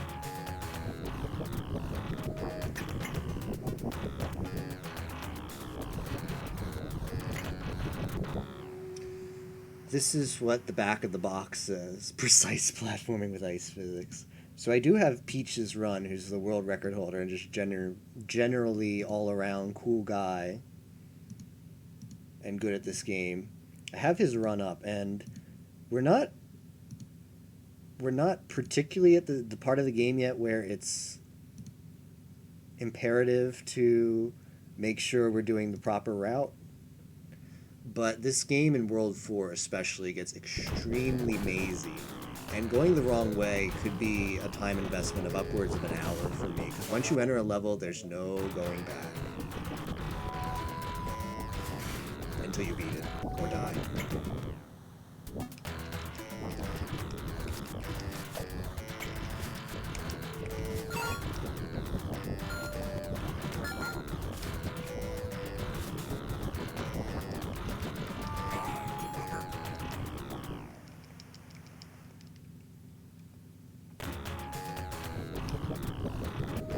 So I want to make sure I don't get dumped at any point into one of those levels where you just have to hate yourself.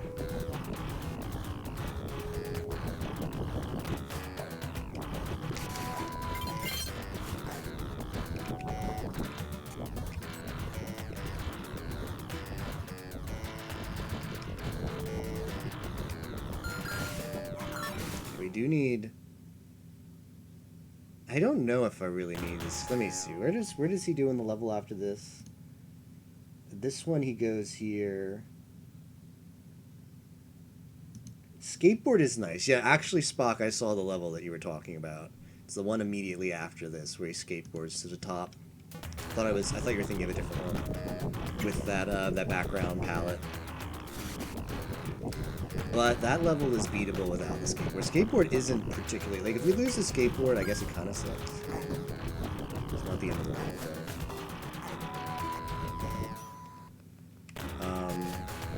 Movement like that trick that you see in the world record where Peaches like does like the flying like this. It's harder than like if you mash A, this is what you get by the way. This is what mash A does. So it's a little more. It's a lot has a lot different feel than that. And as soon as you pick up the skateboard, you realize, oh, this is a pretty strong item because you can potentially fly with it. But getting the feel for that fly is tough. So is that how I can aptly describe it.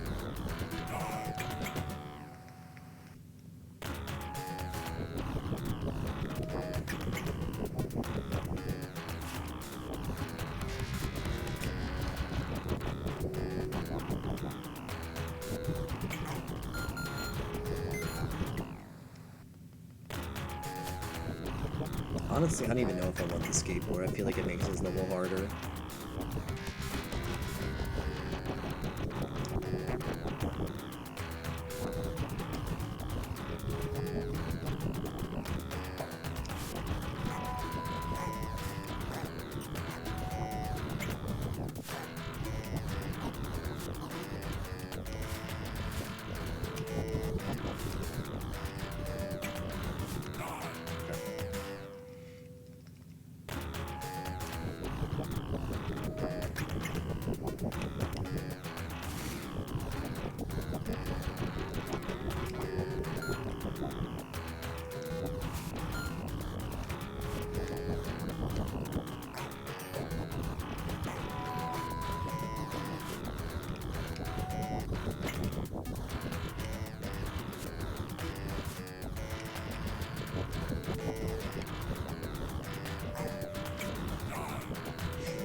Yeah, I'm gonna take the HP one.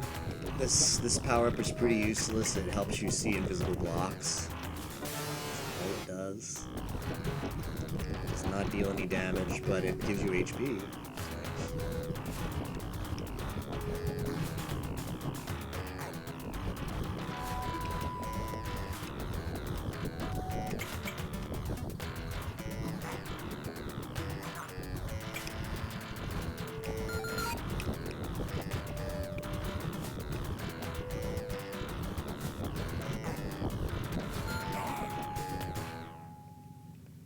They're invisible blocks, true. True. But it doesn't give you like an attack. Attack is really good in this game. So you're on the defensive constantly because you just gotta avoid stuff. You can't actually kill some stuff. Like you could with like a sword. Although you can do like, yeah, you can sometimes kill stuff with hidden blocks.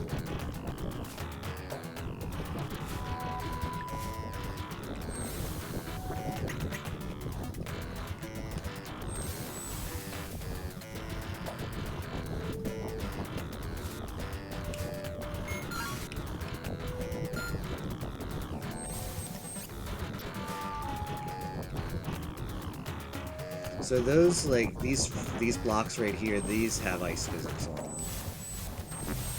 In case you were wondering.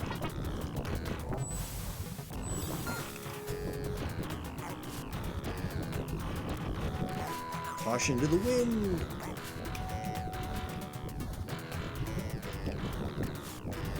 Rip.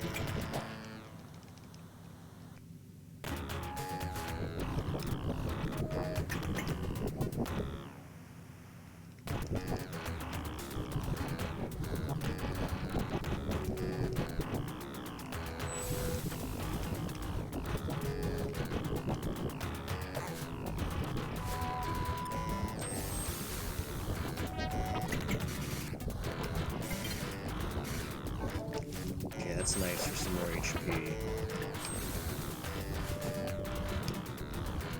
I had a Genesis. I was a kid. hardly ever played it. I think I owned like Sonic and that was it. It was at like my dad's office, so sometimes after, like, my mom would usually pick me up from school and take me home, but my mom was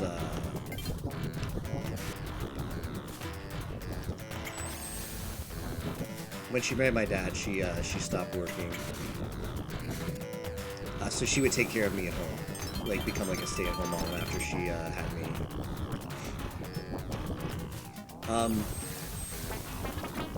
Sanic. Oh shoot. Sorry, it's hard to talk and concentrate sometimes playing the stage. But yeah, so occasionally my dad would pick me up from school. In his office, he had a Genesis for me to play. But it was like a rare occasion where my dad would pick me up instead of my mom. So that was the only time where I'd play the Genesis on those occasions. But I actually have the Genesis now. I've located it. I've tried to like get all of my old video game consoles and make sure they're not like, you know, stored in heat, lost, or whatever. So I do have that one. Yes, and it had like the Sonic carts still in.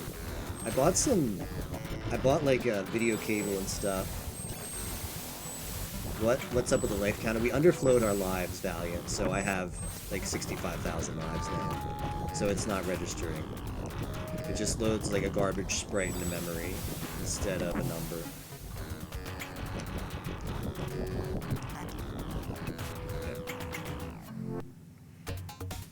I bought like video cables and stuff for the Genesis. As far as I can tell, it still works. Plugged it in. But yeah, I have hardly any game collection though. It's always nice to find old consoles though and see that they still work. Let's just go. Oh, down here. Hope I don't regret this.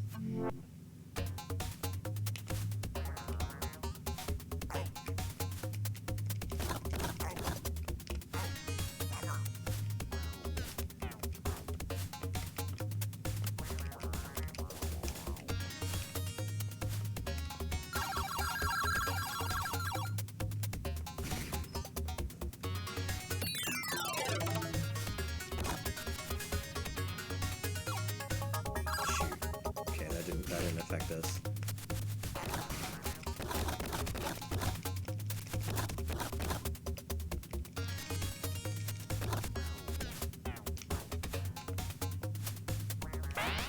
Hope I don't regret this. Is just a classic saying whenever you enter a warp portal in this game. Because as you see most... This is bad. Okay, wasn't that bad? Most levels end with a flag, just like Mario, and that's how you advance to the next level. The creators of this game had the brilliantly cool idea of making the final world of this game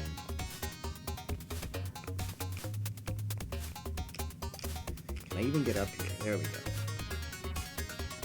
Making the final level, the final world of this game, for the fourth world, because there's 4 worlds, have very few flags and mostly warps. So there's a lot of places where you're like, should I take this warp? And sometimes you take the warp and you very much regret that you took that warp, because some of them just straight up revert your progress and take you backwards, which feels horrible.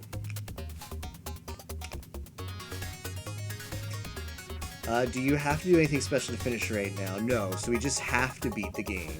There's no like required speed tech between here and the end. However, I do want to make sure that I'm not deviating too much from the route, because if we unwittingly warp to a bad stage, it could be like a 45 to an hour minute investment, 45 minute to an hour investment, because some stages are just that bad. Axe power up is fun, yeah, but the strongest power up in the game is not this one.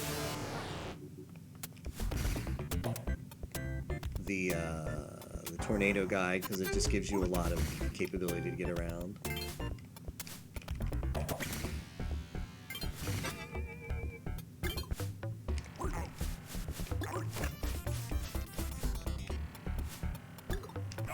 Damn.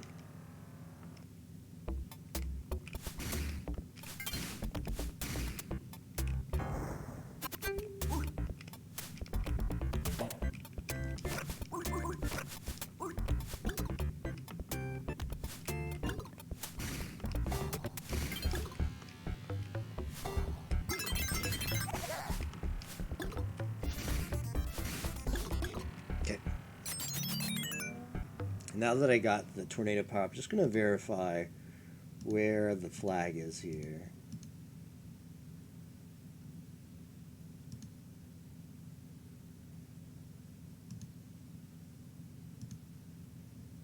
It's like right up from the start, right?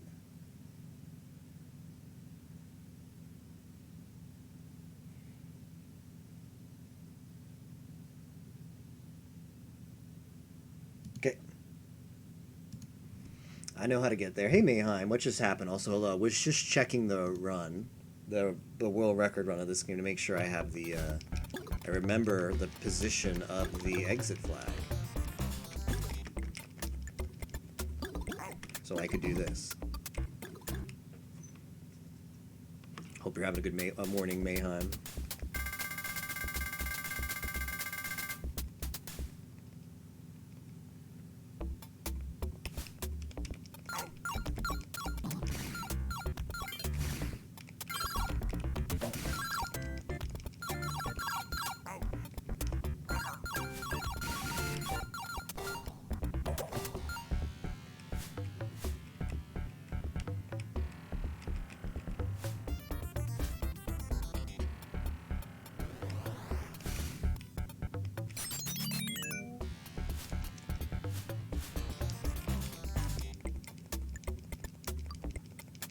Here's why this power-up's good.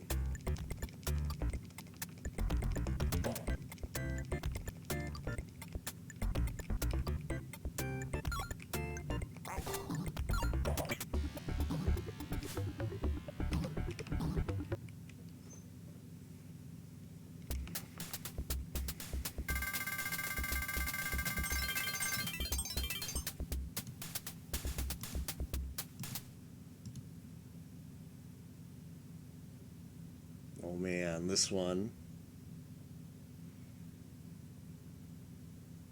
Here's where you become the bug. I'm watching because this area takes you to a hard. This takes you to Bloody Marsh if you do this wrong. So you want the flag. Okay. That takes you to the climby one, right?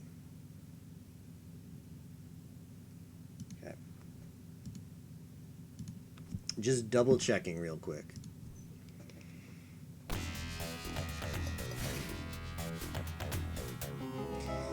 There's a warp pad in this area. If you take that warp pad, you just you do learn to hate the game if you haven't already at that point. That it takes you just a downright horrible stage called Bloody Marsh. It's a very horrible auto-scroller that I got to once with a lot of lives and continues, did not get out.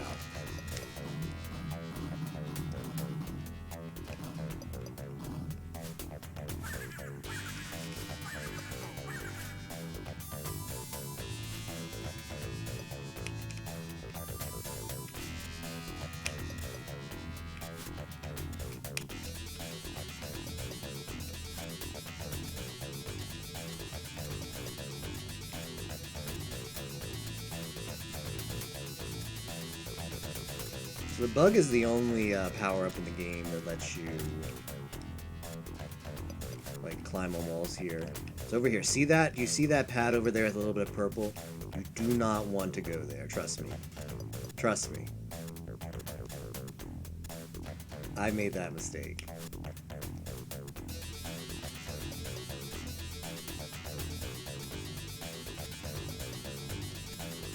How do I get in here, though?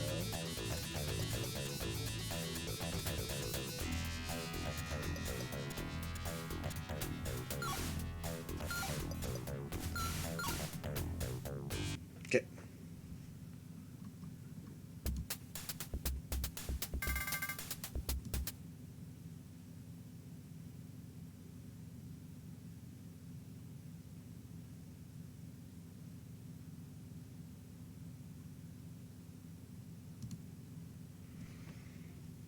Question, why do you all know... What do you all know on Charles Babbage? Nothing. Who is he?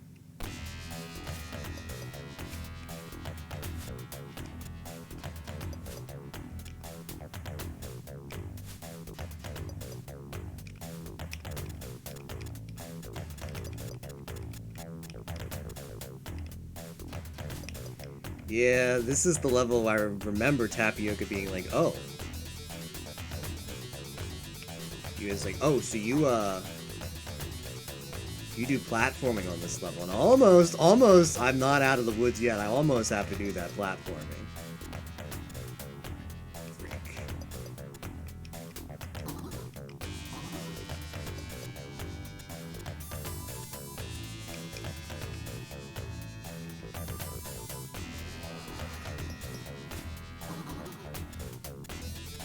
You're not supposed... Well, this is I don't know, what do you call this? An Easter egg? It's not an Easter egg, but...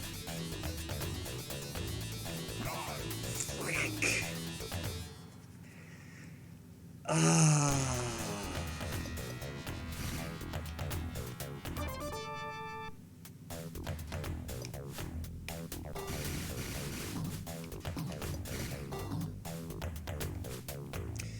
You're not supposed to... There's no way to get the bug in this stage, so...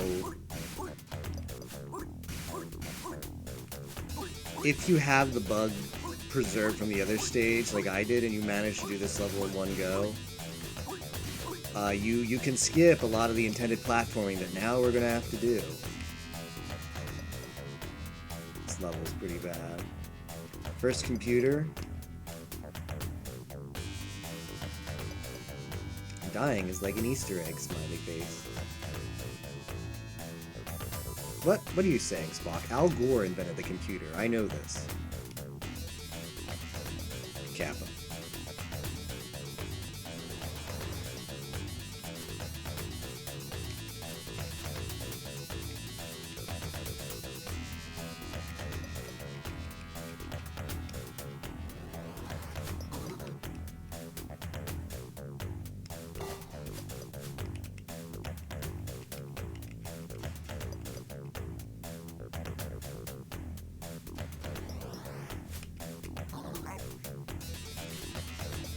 I so don't want to have to do this world.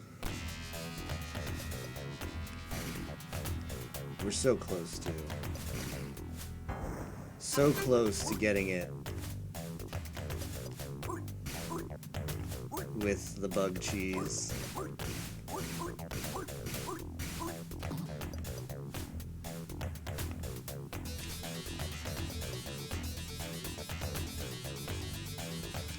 I don't know, Tapioca, do you know if there's, like, is there a secret bug power-up somewhere in here?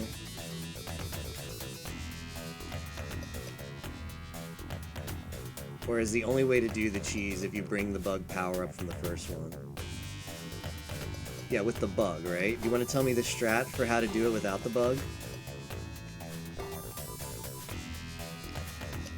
Because the only way I know how to do it is with the bug.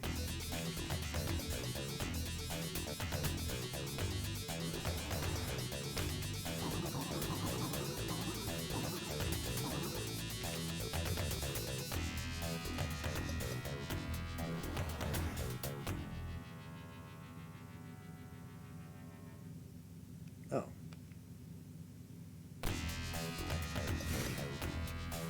At the top of the level, go down and left.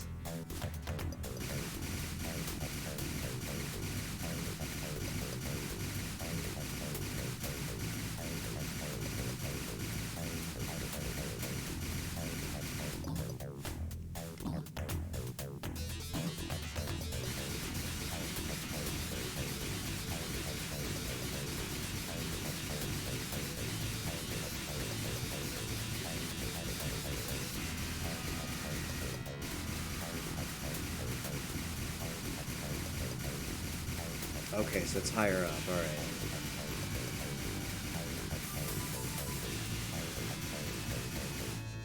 Let's just see. Let me just make sure. Go all the way down to the bottom. Yeah, I assume this is a warp that takes you back to the top.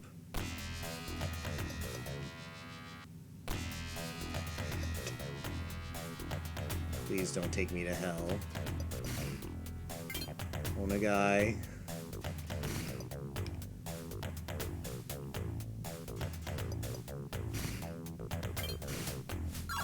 This might have a bug in it.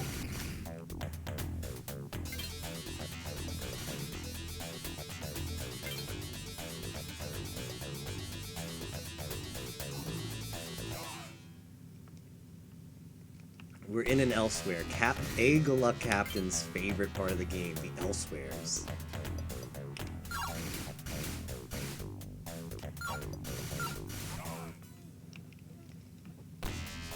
Bog Jam.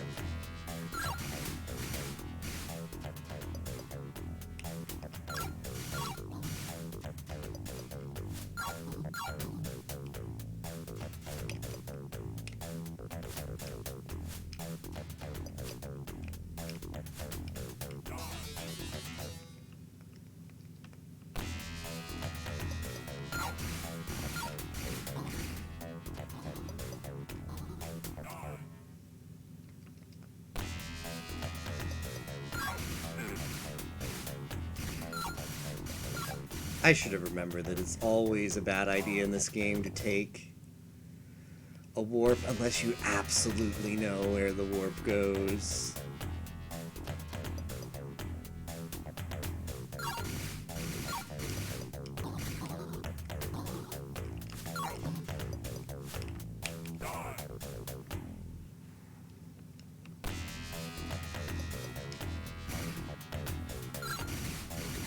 I think after we get through here, it just takes us to the start of the level, though, which isn't that bad.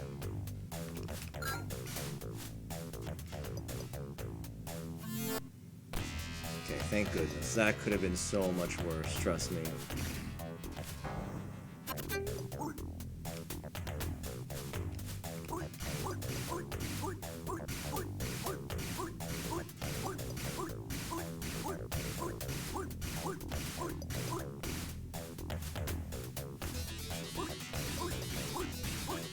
It's a warp. Is it a warp tapioca, or is it like... Do I like go over...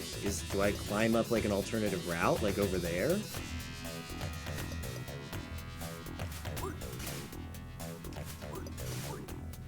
Maybe you need the climber? Okay. This looks suspicious. How am I going to get in there, though?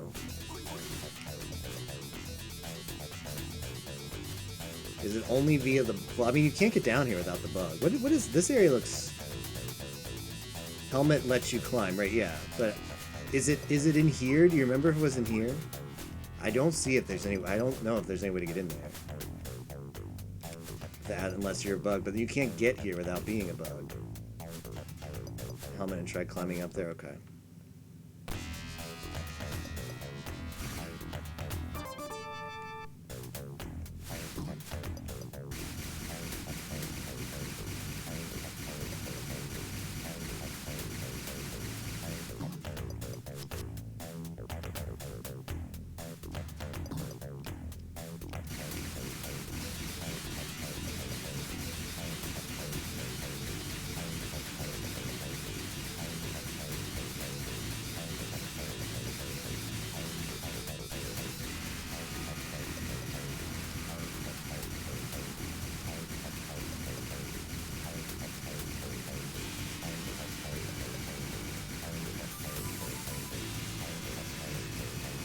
Yeah, we're taking the long climb.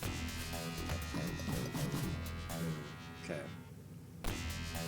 I'll see if there's a way to stop myself. There might be a way to not fall as far, so I don't enter the, you know. The way that this helmet works is if you fall from a certain height, you enter like this mode, which is like fall everywhere.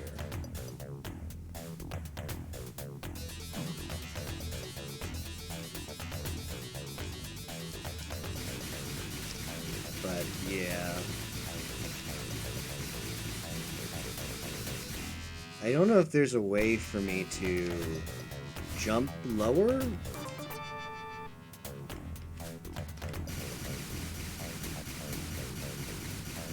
But you think it's in there, right?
You need to go to the left side of the 2-brick wall.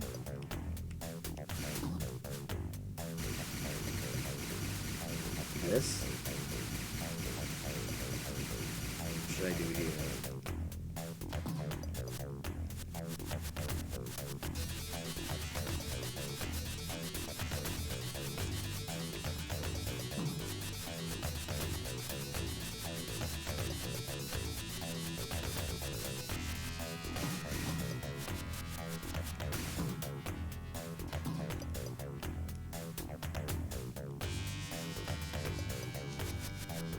Okay, so try on that side, okay.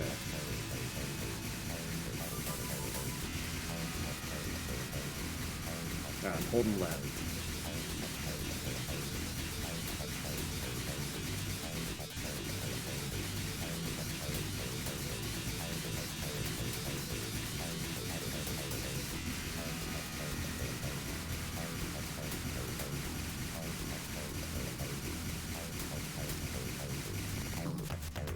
Oh! Based Valiant Cookie.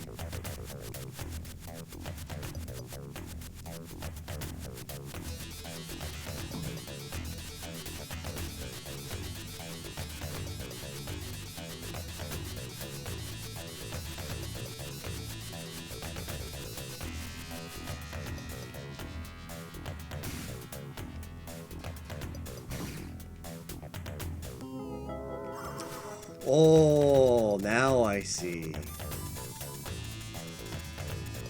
Oh.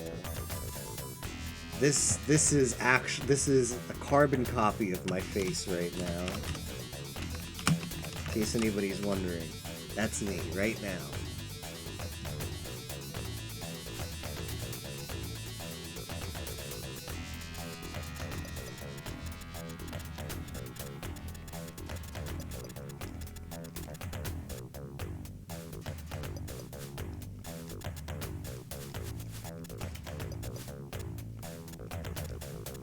Timer's tight. Extra light hype. Continue coin hype. End time hype.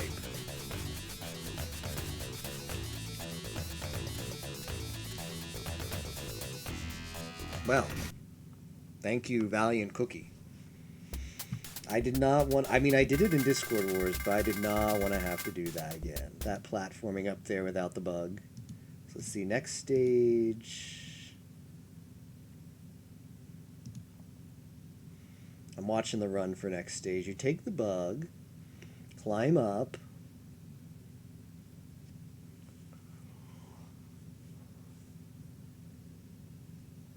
I mean, he just gets... Let's see. Let me see if there's a warp you take. Okay, he takes that warp. Not a fan of that warp.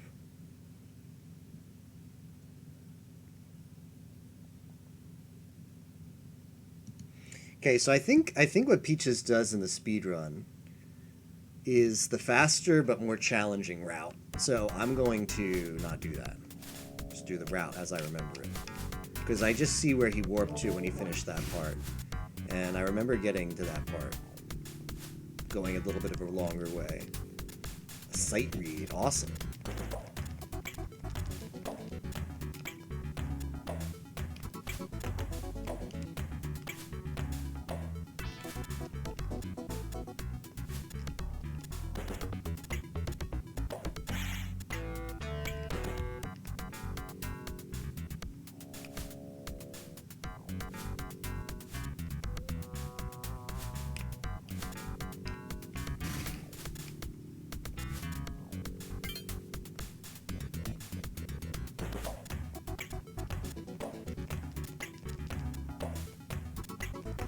There's a passage to the flag over here. It's hard to hit.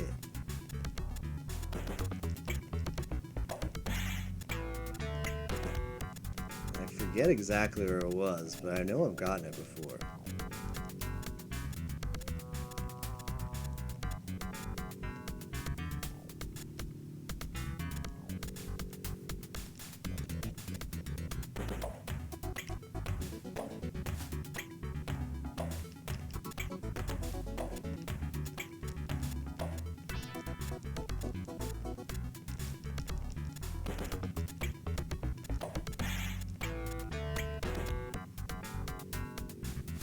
I don't want to go down there.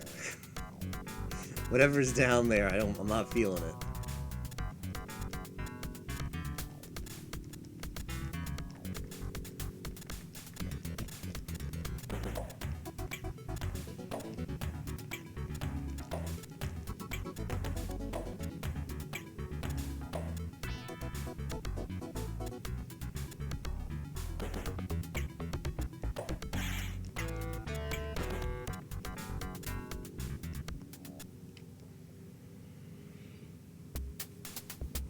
Okay.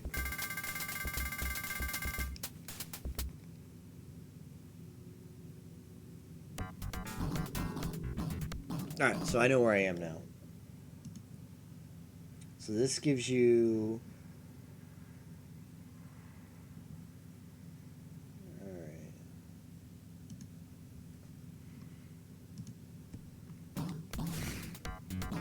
The tornado.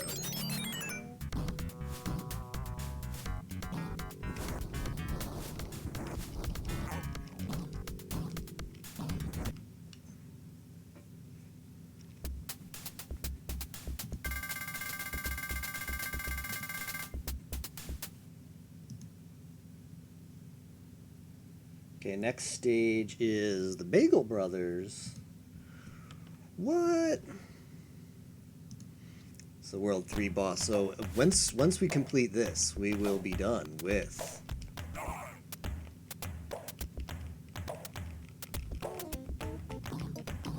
third of 4 worlds. Best song.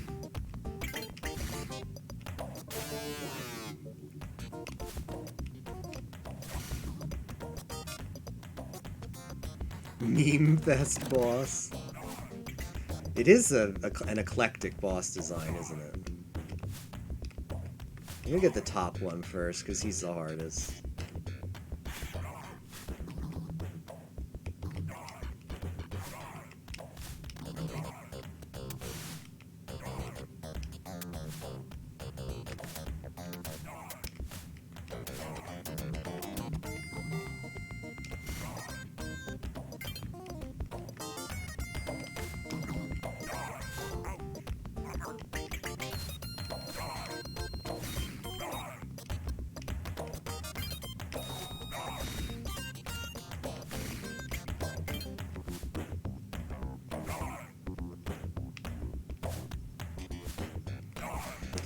Part of what I would say makes this this game also challenging is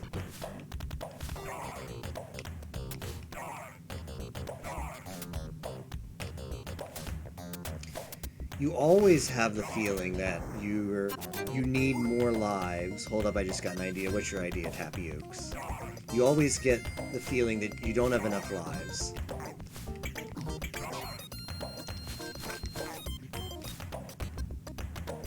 You're always going to run short. The next level is going to be even more challenging than the trials and tribulations you did on the level before. So you just constantly feel the pressure to have to keep improving.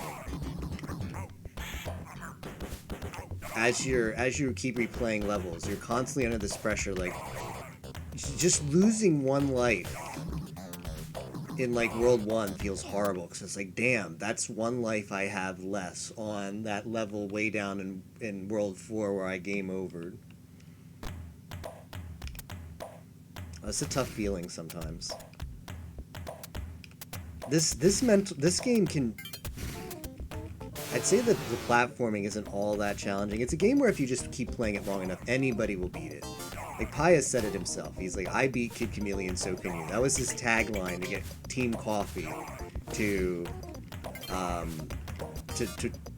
attempt this game and get some points for our Discord wars.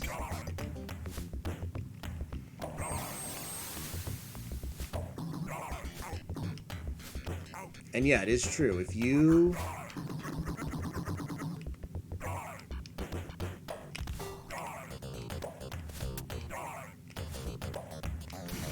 If you just put in the time, regardless of your ability of platformers, you will eventually beat this game. But it's got a real mental test for you to overcome, and that's part of it. That part where if I'm going to beat this game, every time I'm game overing, it's going to take me another like 2 to 3 hours to get to that point where I was before. I need every life I can possibly have not to be squandered.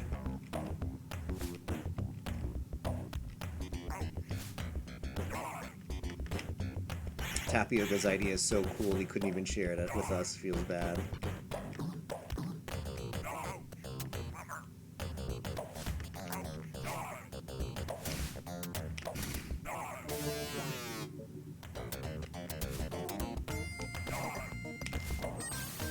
It's related to a different thing?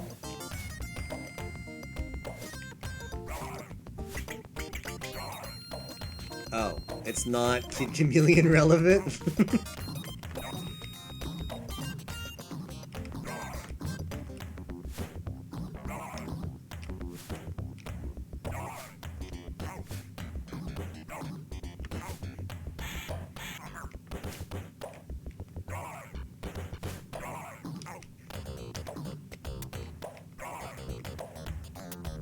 Reminds me a little bit of like Solomon's ideas. Like Solomon will be in his Discord, he'll be like, man, I think he'll be like, I got the greatest idea, and he just doesn't share.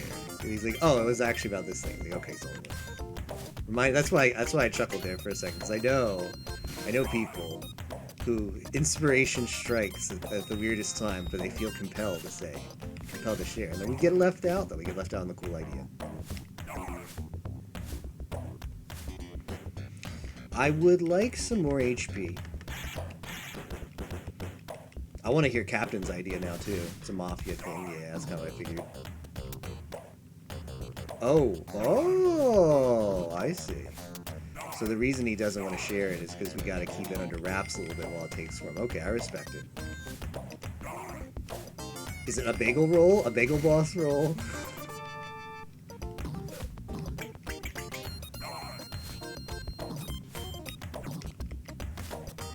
Man, I would play a bagel boss roll. Plethora roll.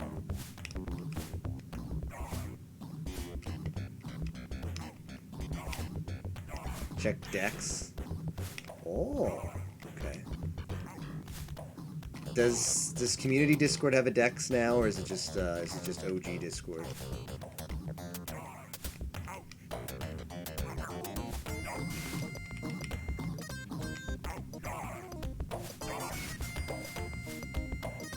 Oh no, this is 100% a Hints Aloud stream. I've beaten this game before. May not seem believable, but I have indeed beaten this game before.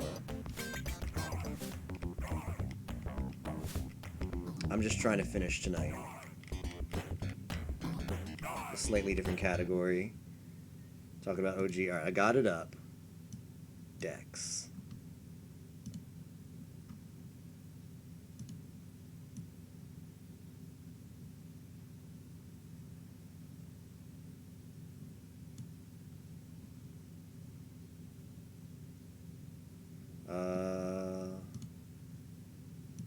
Scrolling all the way down.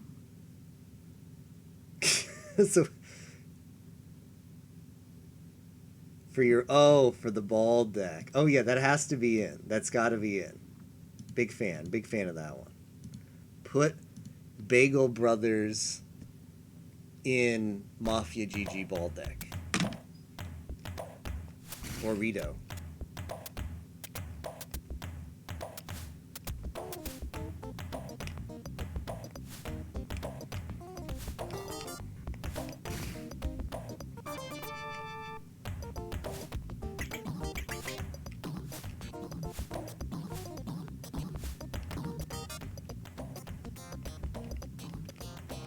The funny thing is, like, this stage loads the boss really weirdly.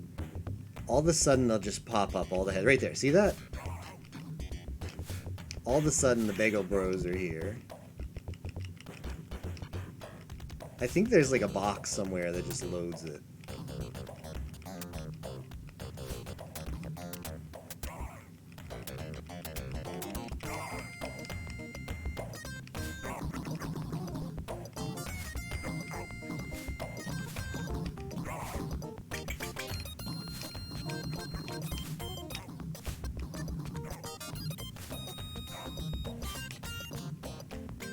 Suddenly, it's bagel time.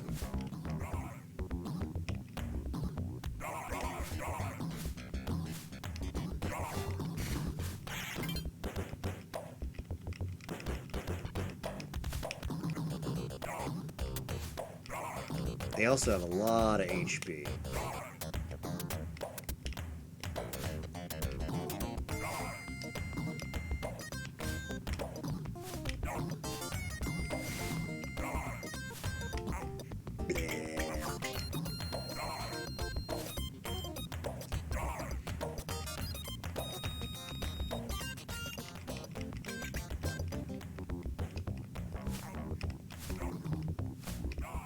Turns out, and the hitboxes, like you saw, I hit his forehead there, but it didn't give me credit for it. Hitboxes on the boss are kind of bleh. It's the same boss every time, by the way. Like, the two bosses that we skipped, it's still the bunch of heads, although they look slightly different. Like, on the first one, it's a shish kebab boss. It's like a bunch of heads on top of each other. World 2, it's bosses with boomerangs. Don't they shoot boomerangs out of their mouth? But it's still the same sprite and the same mechanic. Just jump on its head over and over. We will see this. We will see a slight variation in World 4.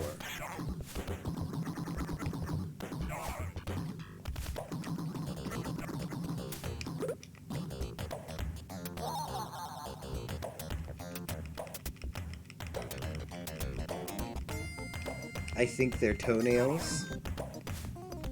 Oh, the boomerang ones? I blocked that out of my memory. How's it going, the Hatter? Yeah, maybe.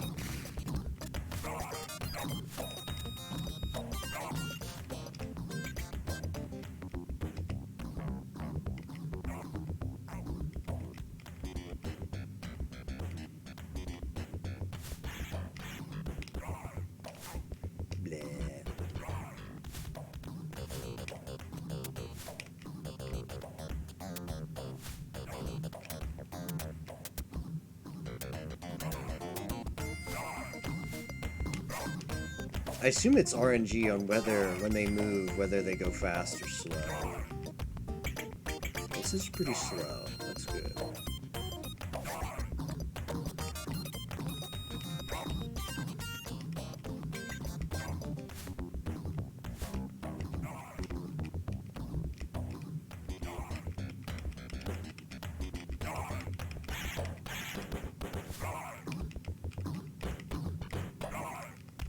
So upsetting looking. Hey, Muck. There's something else, yeah. Probably when he's more damaged, moves faster. Maybe that has an effect on his likeliness to go fast or slow. Not a fan. Well, I mean, he's a boss. He's a boss who abducts children into the game, or what is it?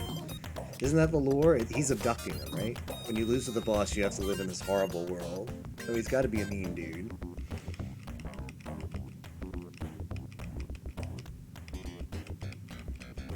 Perhaps a few more trips to elsewhere are in order. Jeez, I hope not. I'm hoping not for the elsewhere.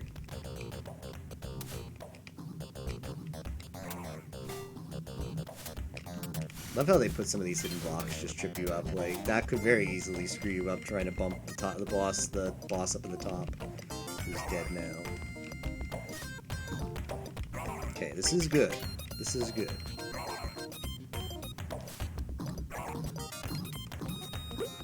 Okay, nice. Just one more. Oh, Gatai C.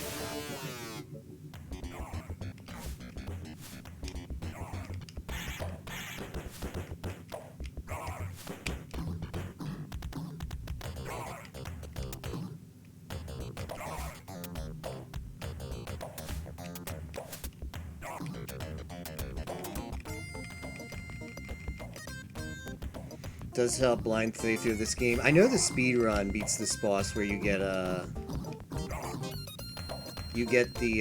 sword, the samurai guy, and you use invincibility.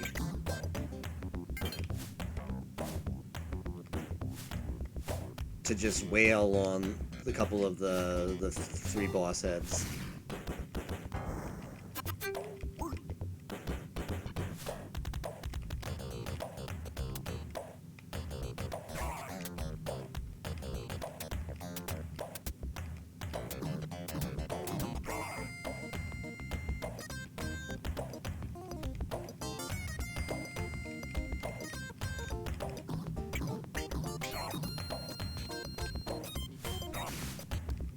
Crystals isn't bad, yeah.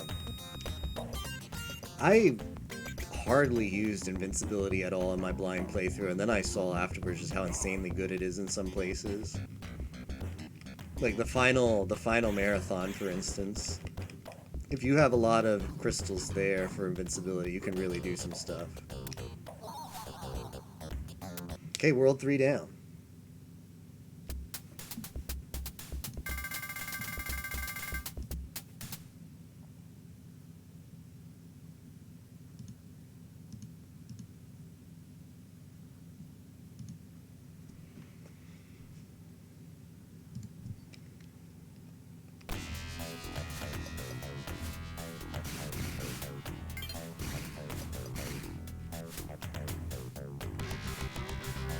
World 4 is really bad, casually.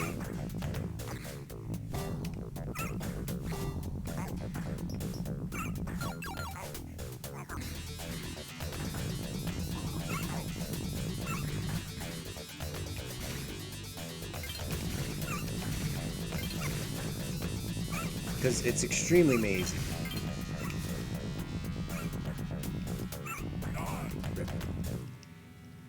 There's very, very few flags in World 4.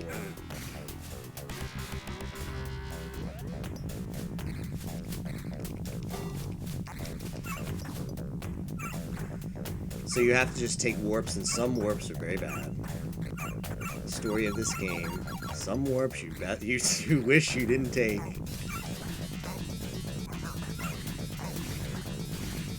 Was it rough I had to do the grind if I with Jason? The axe guy? The axe power up, you mean? Discord Wars 1 or 3, the Hatter? Probably 1, right?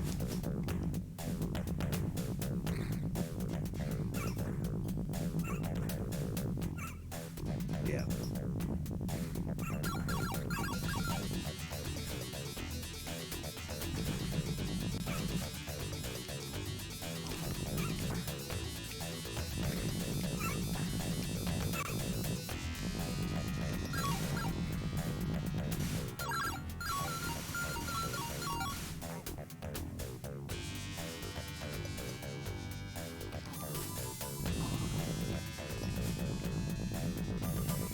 I barely got out of the marathon with 16 lives. Ooh. How did Plethora go?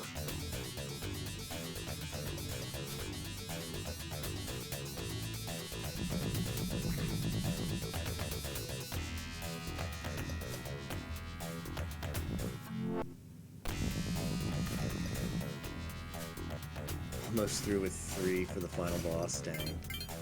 Okay, so Peaches opts from here to get the warp there. Okay, let me do the same.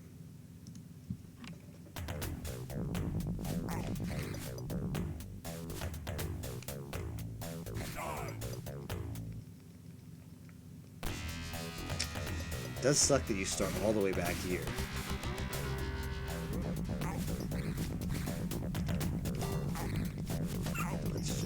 Let's get the skateboard again. Well, final boss is not as bad for sure as the final marathon, but it is extremely stressful. I went in with quite a few lives and continues, and I was incredibly stressed.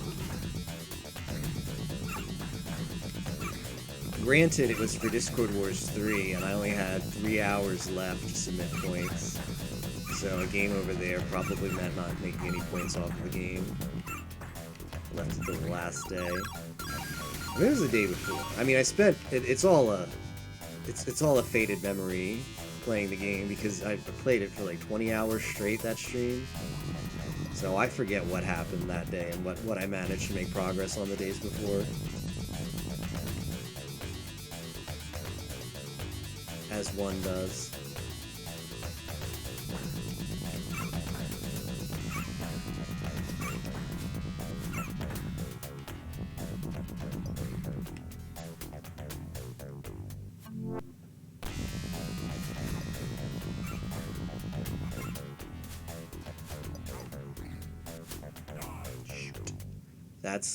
That's the warp I want to take underneath that cloud.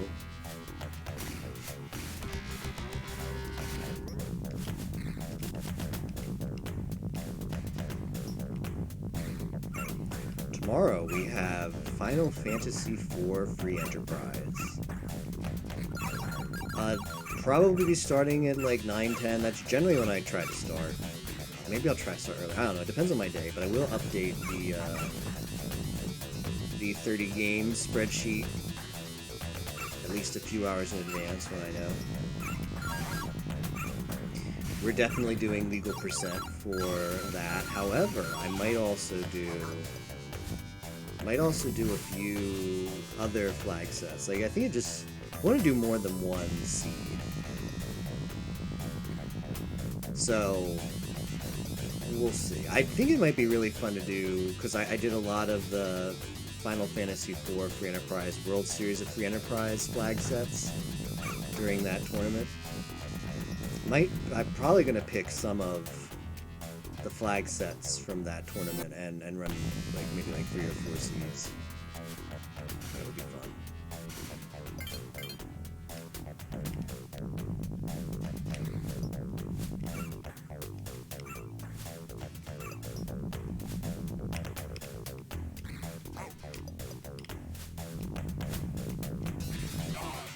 Always sniped. And then finishing off the night with legal percent.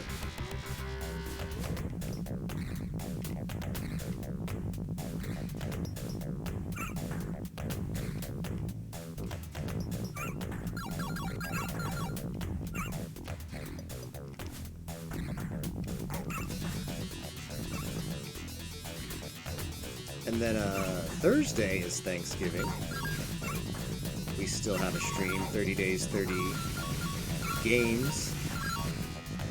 So we're keeping up on pace. That's going to be Pokemon TCG for the Game Boy Color. Would like to do like a D-Rust run and then, well, a real run, but neither of them are going to go that well because my PB is no longer free. But yeah, hopefully 2 runs of that game on Thursday.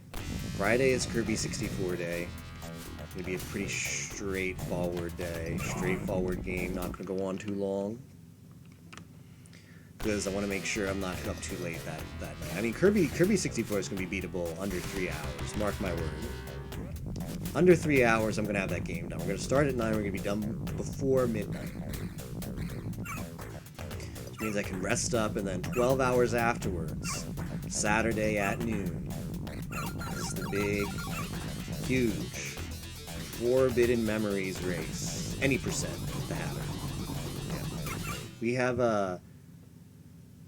have everything I'm talking about right now, just as also a written copy to keep track of, we have there. On the in calendar form as an image, and also in the spreadsheet.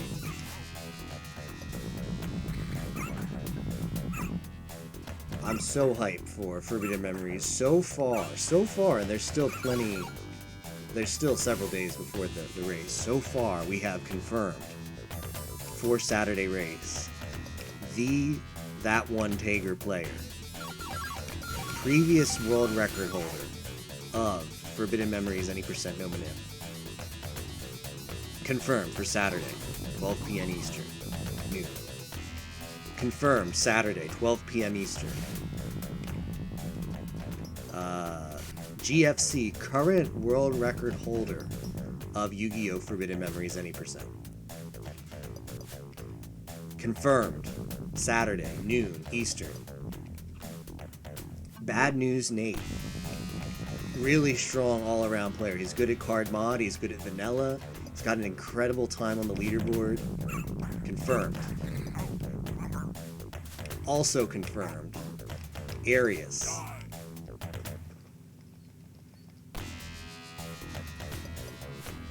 Also a former world record holder of Forbidden Memories no minute. You know who else? Lucario Zealot, who's got a really hot PB and is really high up on the leaderboards, constantly grinding vanilla attempts. Insanely good at this game.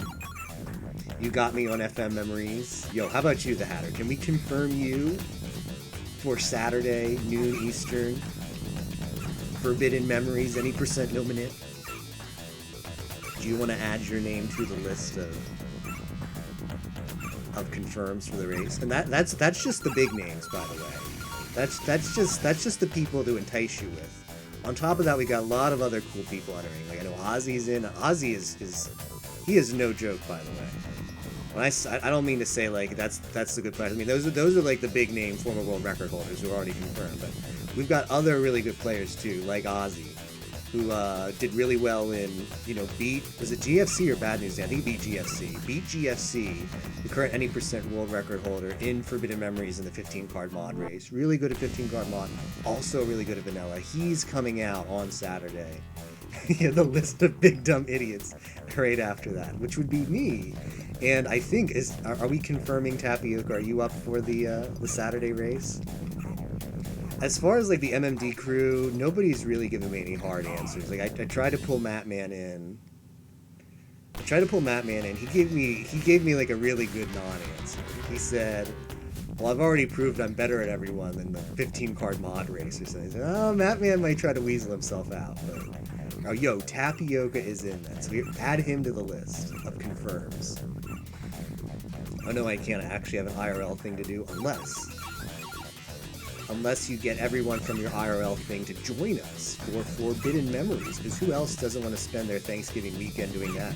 Bring the family, bring the kids, bring the parents, bring the grandparents. Everybody can play Forbidden Memories. It's a super comfy game. Comfy farm. Really easy to learn because it's like Yu-Gi-Oh! Before Yu-Gi-Oh! Got complicated. It's got life points, got defense points, got attack points, just addition, subtraction. I mean, Mattman probably is better than everyone, not gonna lie. Who's got the best PB in MMD? I think it's Lucario, right? And then after that it's Yamo, and then it's Mattman? Or does Mattman have the best one after he got that really insane luck that one time? He'll be in a car most of Saturday. Rip. Valiant is out. He'll be there in spirit. Well, yeah, Tager. True, it's Tager. And then after Tager, it's Arius as far as current PBs.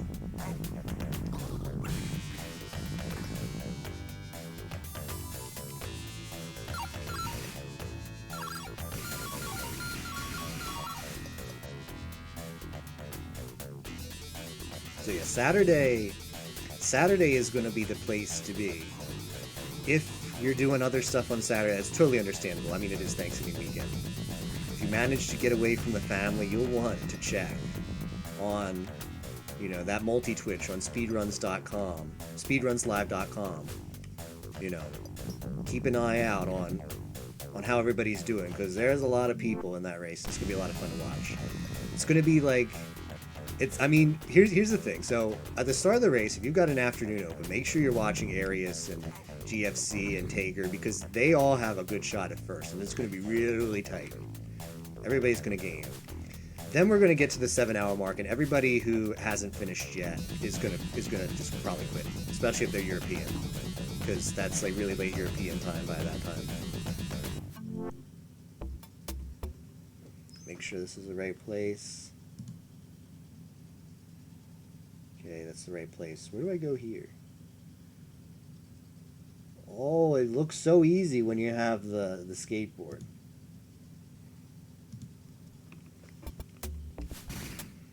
So yeah, you're going to want to tune in to, especially the really good players of the game, afternoon Eastern time. And then everybody who's good is either going to finish or quit and go to bed. And then afterwards, you're gonna see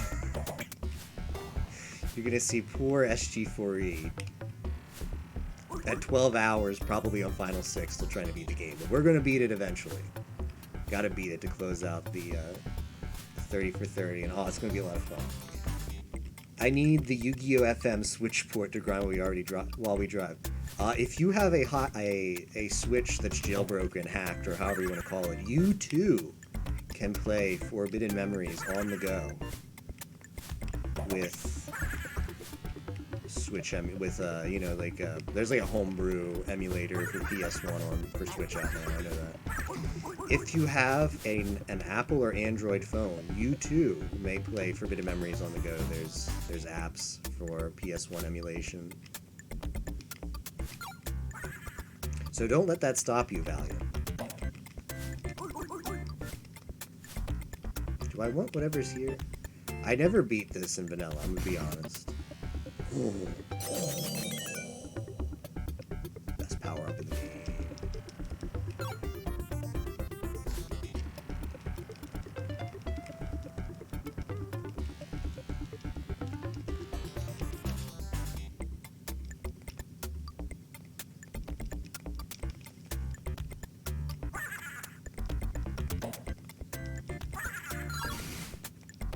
I think it's this one I take, right?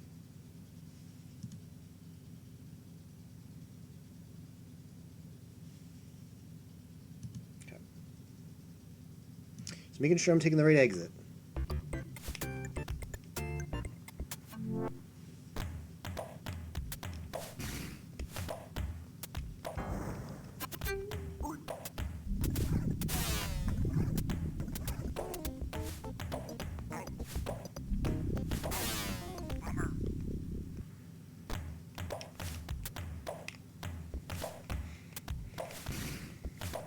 But yeah, I'm very happy that there hasn't really been in the FM community a race amongst the best players in a long time. There's been a lot of focus because there was the 15 card mod tournament recently.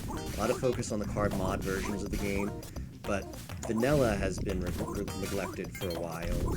So that's going to be I'm flattered that the first big race in a long time of some of the greatest FM players is going to happen during the 30 for 30. So I'm definitely going to have a few streams up while I'm streaming and seeing how they're doing and what the top players going at it.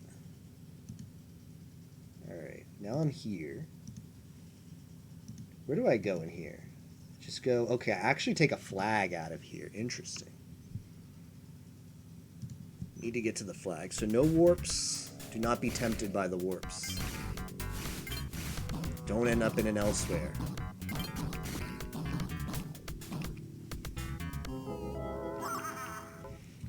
So the bug. I'm just gonna go. It's on the other side of this pyramid, so I'm just gonna make my own route.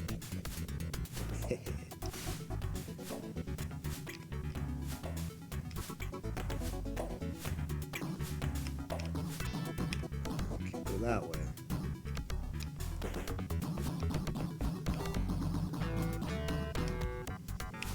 I will say, if you're thinking about playing Kid Chameleon and you think, oh, everybody in Discord Wars had a bad time with it, I don't know if it's a game for me. It definitely has its challenge beating it blind. However, I think if you were to, if it seems too intimidating to do blind, I think if you were to like watch, like get a route, it would be a lot less intimidating. So it is a really cool game from the Genesis era. So if you're intimidated for it for other reasons, you wouldn't play it without a route. Don't be afraid to look one up. And not like a speedrunning route. I'm just talking about like this game can be quite mazy, and if you take the wrong way in a maze, you can just get really frustrated because you'll end up somewhere you don't want to be. So taking like a beginner route that avoids the unfun game overs would be a decent way to experience this game.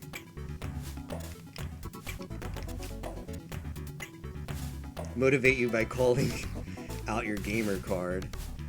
Wasn't it, what was it? If you beat Kid Chameleon, you get a month to, I forget, maybe that was something else. It was if you did Pooh, if you did Winnie the Pooh baseball, you got a month of making fun of Pi without retribution. They try to motivate Coffee. Hatter, were you on Team or Coffee? I've mixed up the teams in my mind. It's been quite a while now, so I don't remember everybody's team. It was Team T, dang. Shambles. It's only only meme I've remembered at this point. I know Hydromedia was T2, and he loves tea. I like tea too. Tea is the better beverage, but a lot of the people I wanted to game with were on Coffee, and it sounded like a lot of fun, so I ended up on Coffee. And did not regret. I want this, I think this is where I get this one power up there. But the bug does not like to climb walls as easily as it goes. I regret Lodro. Team eat ass, as Ozzy called it, yep. Originally, if you beat it in 24 hours, I don't really like it either. Oh, you get mod in his chat. In Discord Wars 1, really? Missed out on gaming with friends and got dunked on, dang. SG, you can just hold D-pad against the wall to jump. I am, but I get up here and it's like a thing. You know what I'm saying? I need to get my head not bonking. I need to get up higher. So that's where my issue's going. It's like 2014. Pressing off the wall and falling off.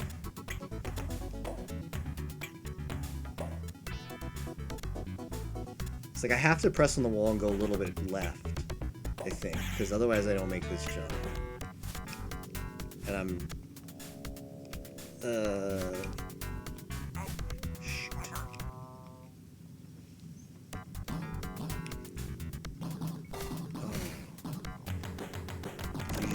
why would it spawn you this here? Why? Why game? Why put me here?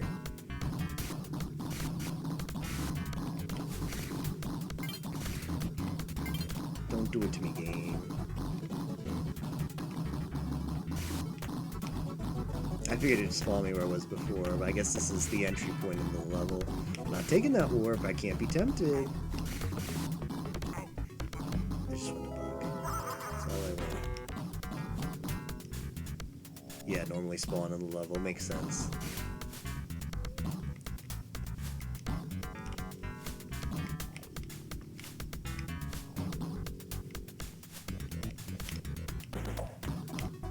The highlight of my final run of Kid Chameleon was I first tried, well, I mean, I died there at least a couple times before, but when I got the run that finally beat the game, I first tried that run, Ice God, and I really popped off. Ice God. If you like Ice God, Tapioca has recreated the stage in Paper Mario. I'm Mario Maker 2. Although, as he very well puts it, you can't quite create the crap physics that this game has. So it doesn't quite recreate the Kid Chameleon experience, but it comes as close as you're gonna get.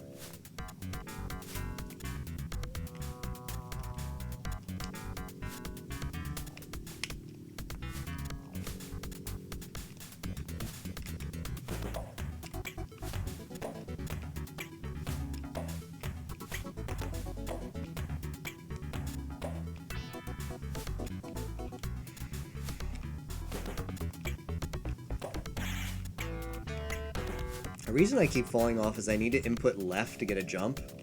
I'm just not hitting it right. I have to input left because if I just keep inputting right, I can't get up here.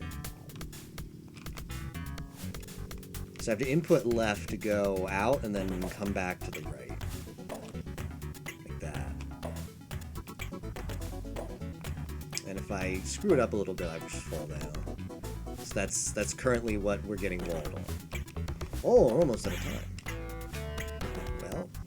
That's no bueno.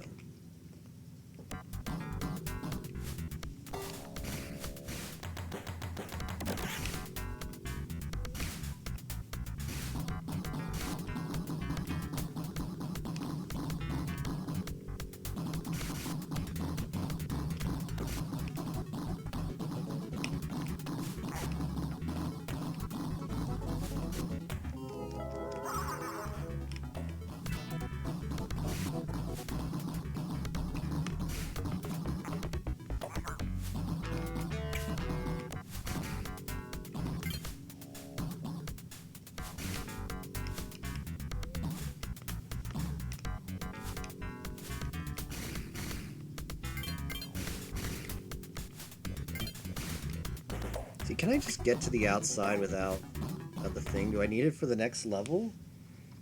Let me see what the next level is. So once you get that, the tornado, there's a tornado cap up there. And you could just use the bug. Oh, but maybe you can't. No, you could use the bug to get out there. The level after this one is... Level after this one is Ice God, right? Yeah. Okay, I get it. You want the tornado for Ice God. Yep. Yep, true. True statement.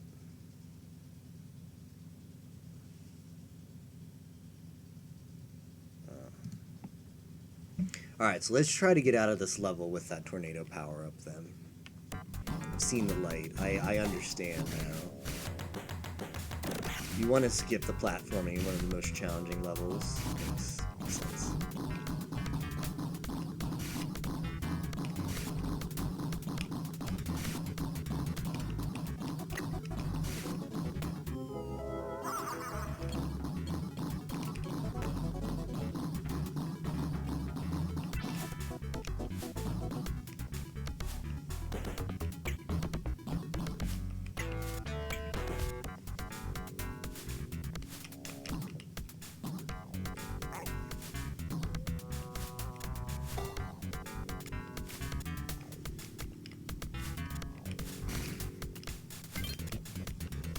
Yeah, I can't believe it's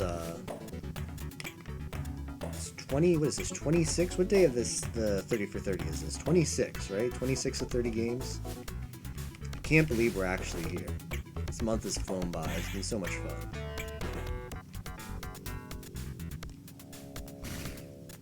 Okay, we got the thing. Yeah, we've got several games left leading up to that big FM race, and can't wait.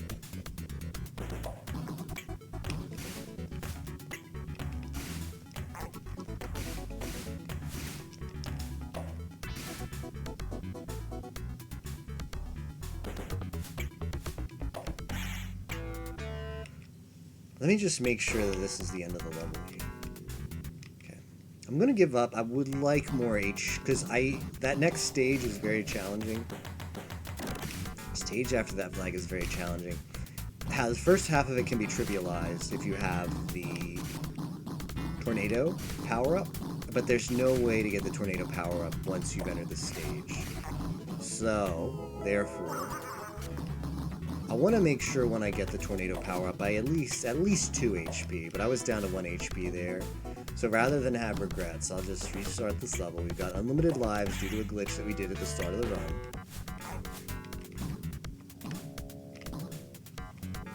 Rather just restart the level than have regrets. And lose the power up there and have to... I mean, we very well could still lose the power, because I don't know anything about efficiency. I can't believe I added this game. Can't believe I added this game to the 30 for 30 without knowing that there was an infinite lives glitch. That would have been a terrible idea. Play this game without infinite lives. Especially the 100k trip, because you skip in 100k trip you skip all of the early stages. Skip the first 2 worlds, and those first 2 worlds is where you get a lot of your continues and lives. Alright, I've got full HP. Full HP. Let me watch the routing here. Got the speed run up. Because I think there must be a hidden bug block. Because you do need bug to beat this stage, right? So you go up right side.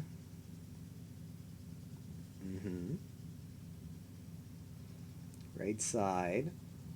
Okay, so you don't get the bug. You go left side. You hug the left.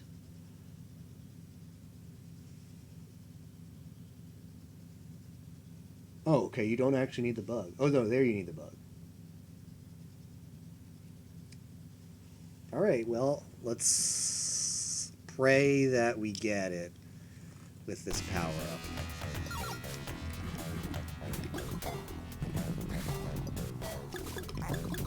1 HP gone.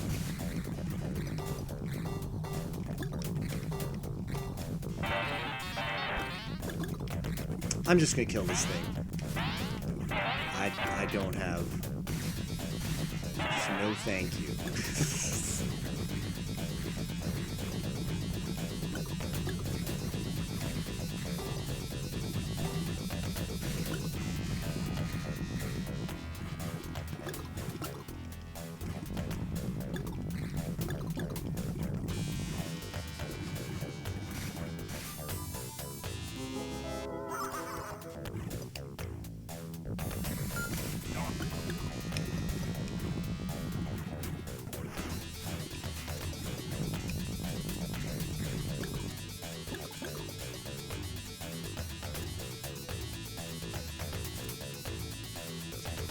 Well, thank goodness. Thank goodness we cheesed that stage, because that is not fun.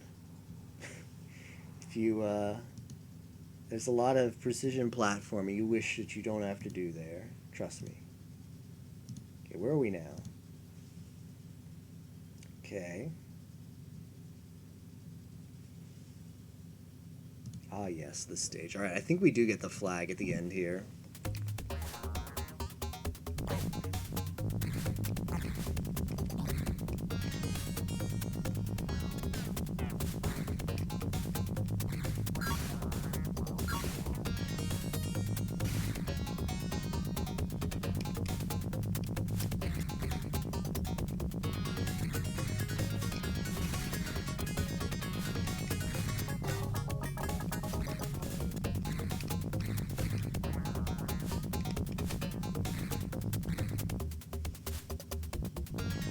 Like to preserve bug through this stage, I think. Well, rip that.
Skibbity blah. We got past there though. Took 3 HP, but we got past there. Hope this isn't death. I actually forget what this is.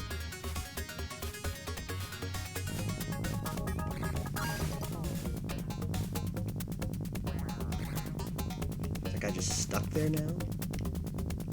Not at all. And we can despawn him? Hello? Going up? Ah, yeah.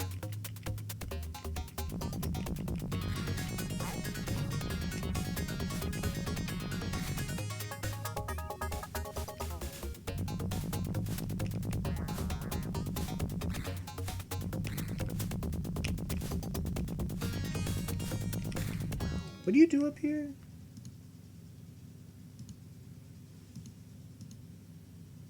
You go up. Oh, you really do need the bug, don't you? Oh, I see. Tricky, tricky, tricky.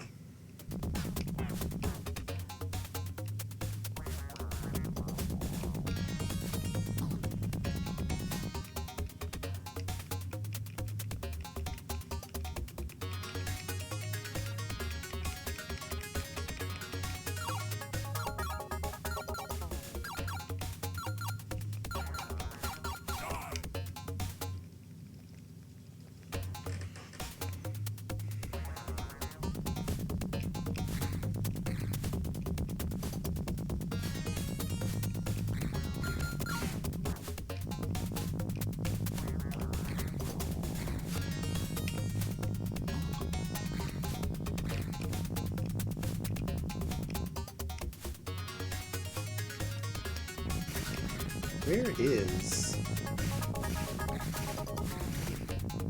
just bait? How would you get up there?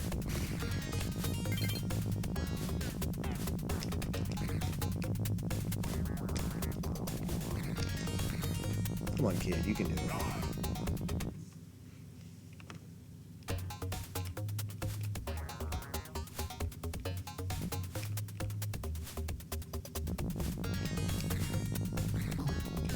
There's a thing there, but how would I get there?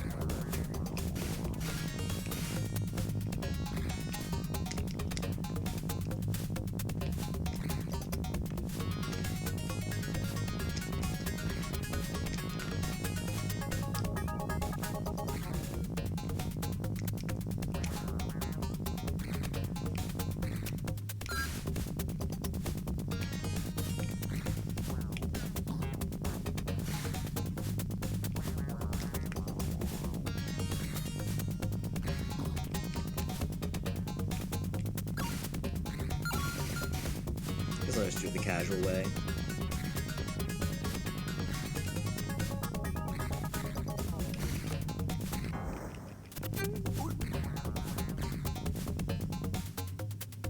Thing got despawned. Interesting.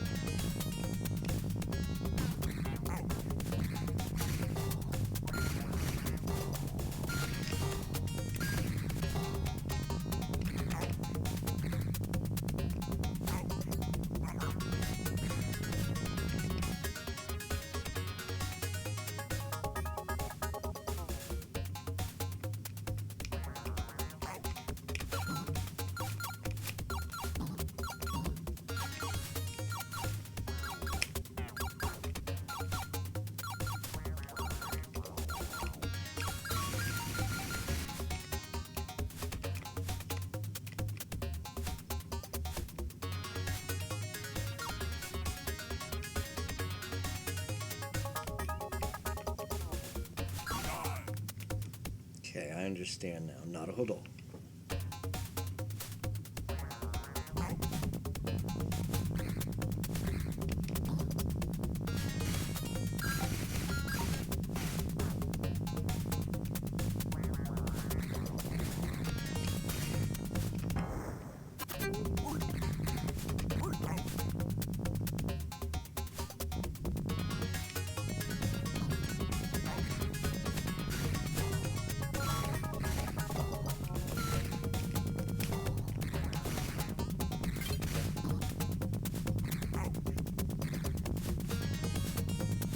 You don't get that many iframes in this game.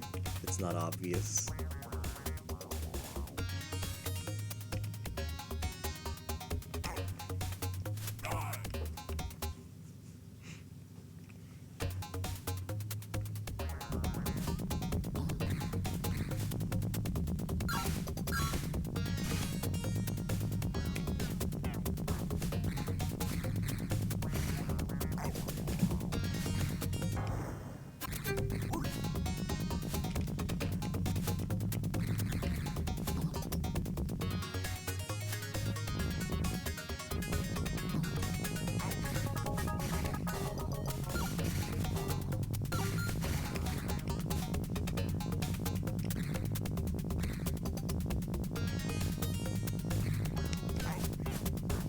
I'm bringing an extra HP over here. That's nice.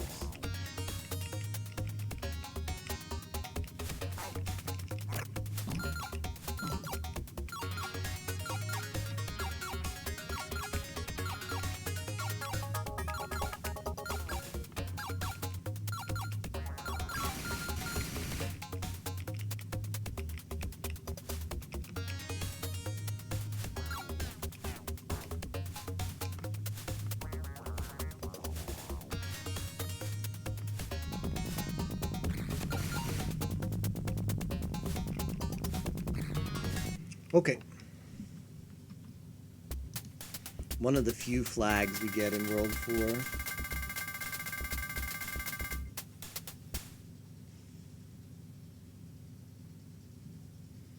Next world is... Ah, yes, this one. Here's where a lot of casual attempts come to die.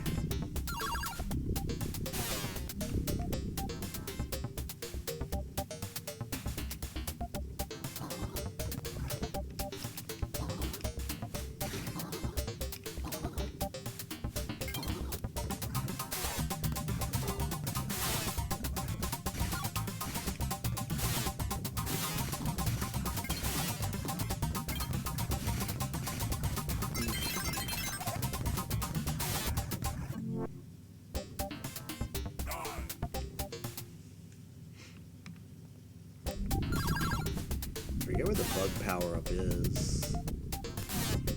Over here.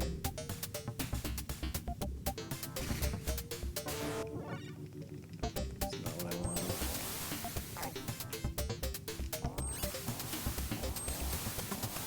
Is that it? Give bug power-up. Ah, this music though. You hear this music a lot in Chameleon. It sounds like Bongo. They gave Bongo Cat the keyboard. It's my professional musical synopsis of this track. Especially that part right there. That's Bongo Cat going at it.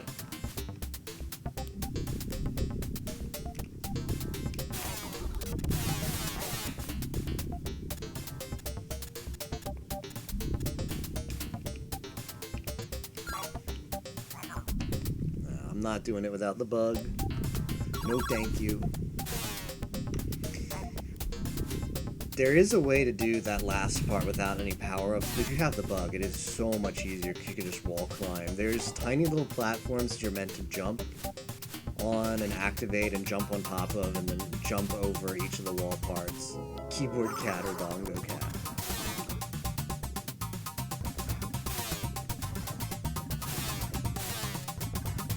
And these enemies have very, very aggressive AI. That hit there really sucks. Like this thing. See this thing? It is extremely aggressive. Take my word for it.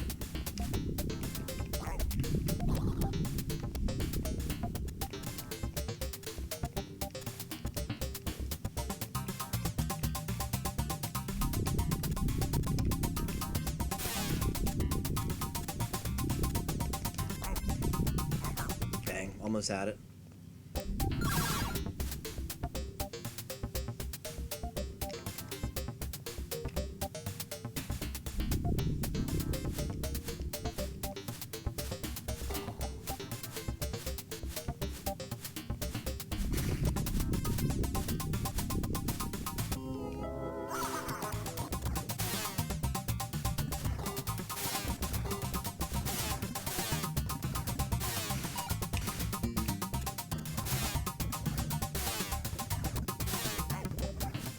How did that do damage to me? When I landed on its head, I didn't do damage to it.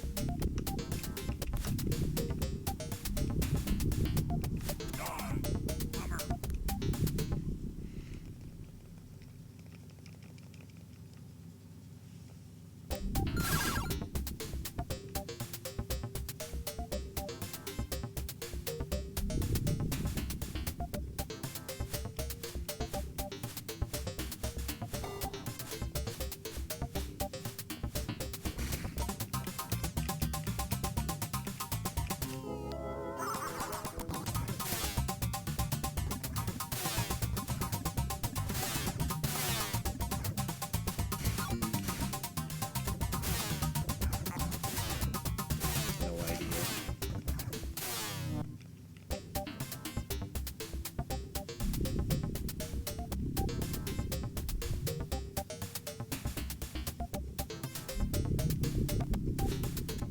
Okay, first part down. So you really want to make sure that there's one more after this. Okay, alright. Well, we're out of there.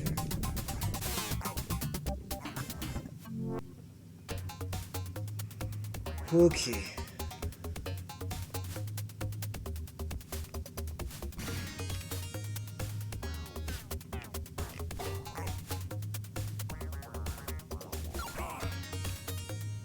Sour, please. Yeah, this one's better.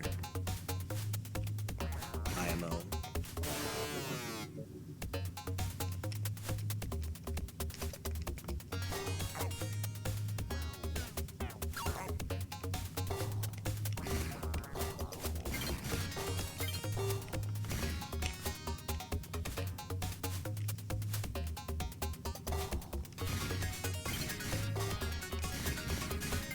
Supposed to be a skateboard power up around here somewhere.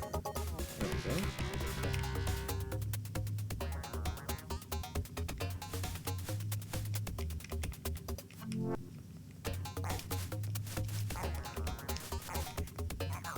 Ooh, that's no bueno.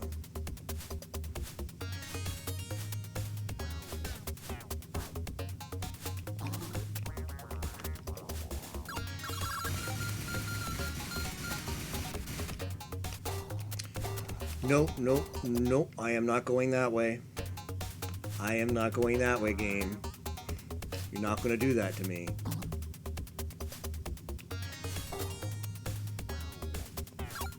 I don't remember exactly what's that way. I just know I don't want to be there.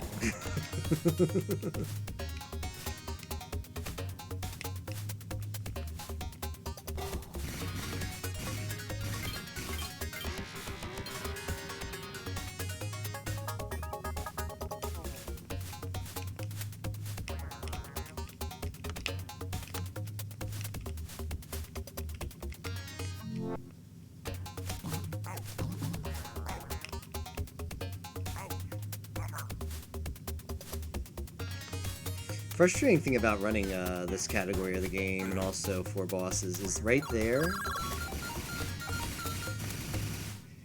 It's random. It's random if those hands jump at you or not. And if you lose your in an actual run of this game, if you lose your skateboard power up, that's just run over. So you could get to that point in the game and have lost your run because of an RNG thing.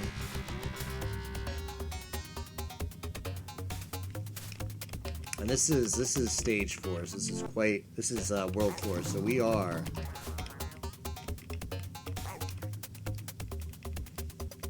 in the final places.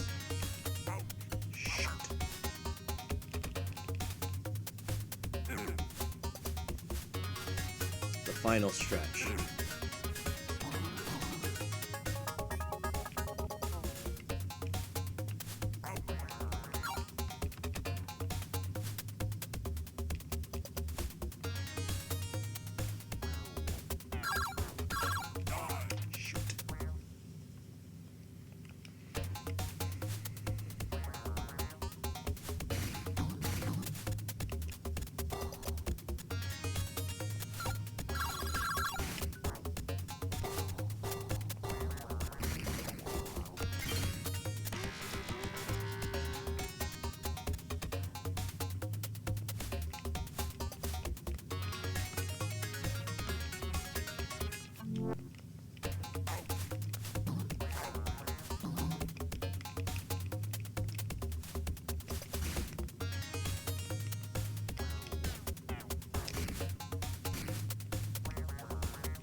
This is the final stage before the final boss.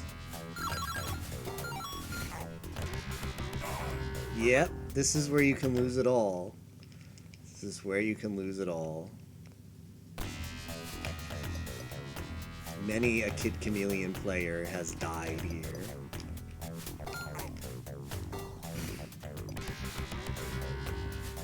And by died, I mean game over. Because it's a cool idea. Game over here. Really well designed.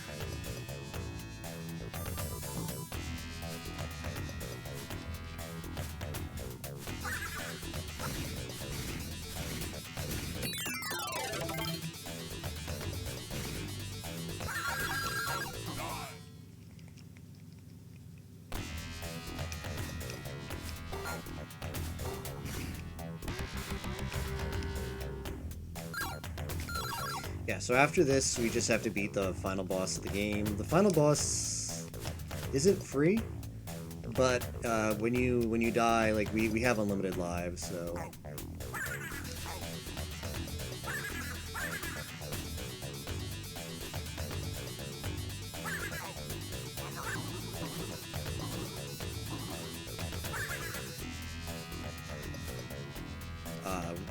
we'll get it eventually. It won't be that bad.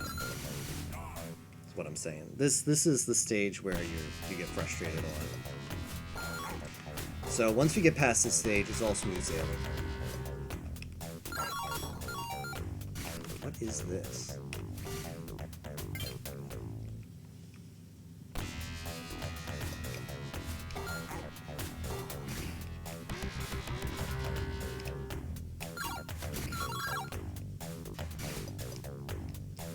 Speedrun uses, you can trade gems for invincibility here. I could theoretically do that, because I could always farm gems if I still needed them. I just don't want to be bothered. I don't know where the best place to use them is. And I'm probably going to screw up anyway. I doubt we're going to get it first try.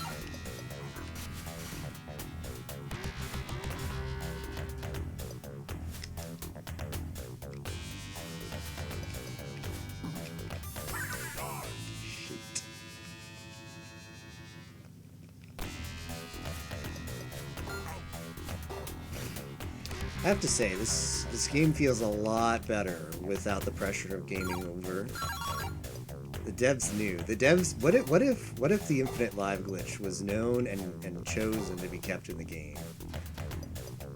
What if? What if it's an intentional glitch that was discovered but they left it in? So like, you know what? Our game's better if we do that.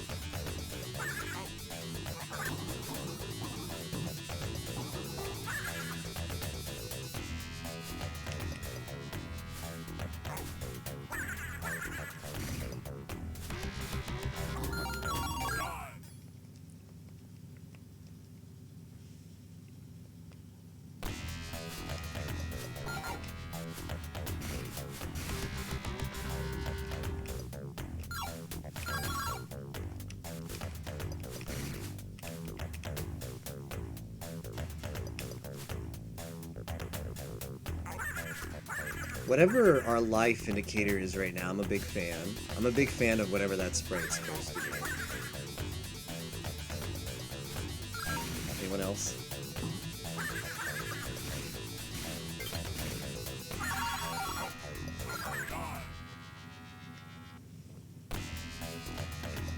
No, it's over now. It's gone. Now it's just invisible.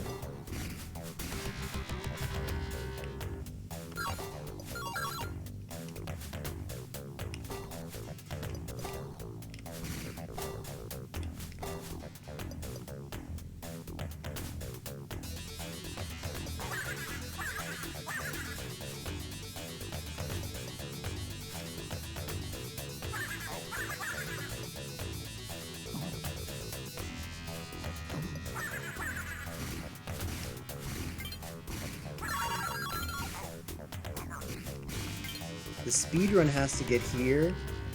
Yeah, rip blue line.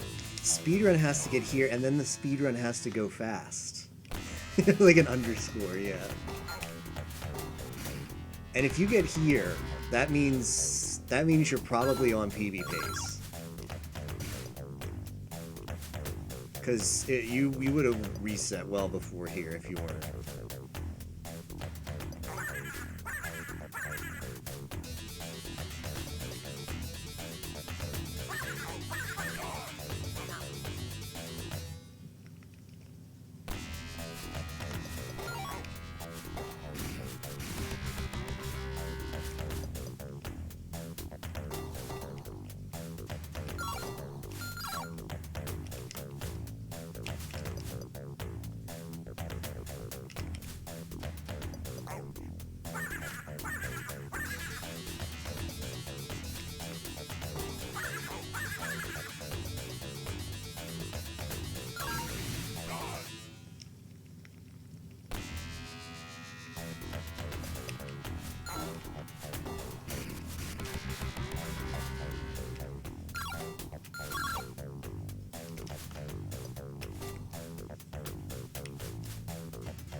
Did nobody tell SG about the 200k trip? Really? How's it going, you know? Oh, I'm a fan of this life sprite too. This one's pretty good. It's not as good as blue underscore, but it's still solid in my opinion.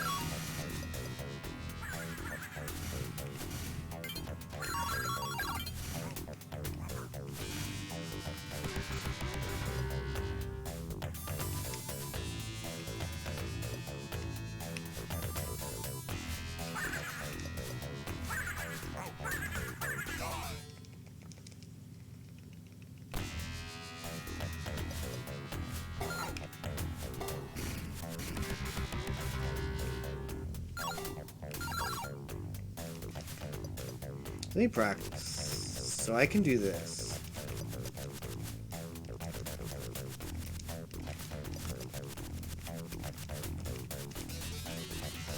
You gotta really mash to get it, don't you?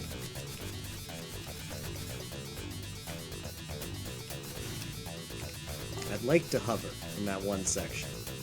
Hover is good.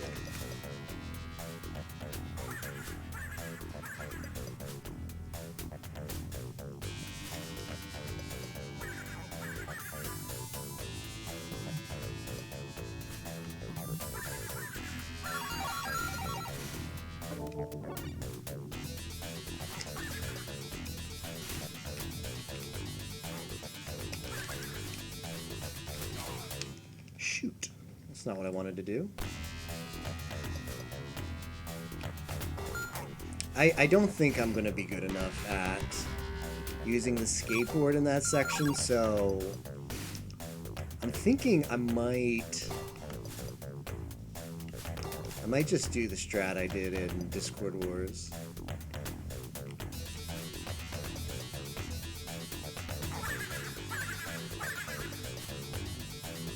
And just go with the basher.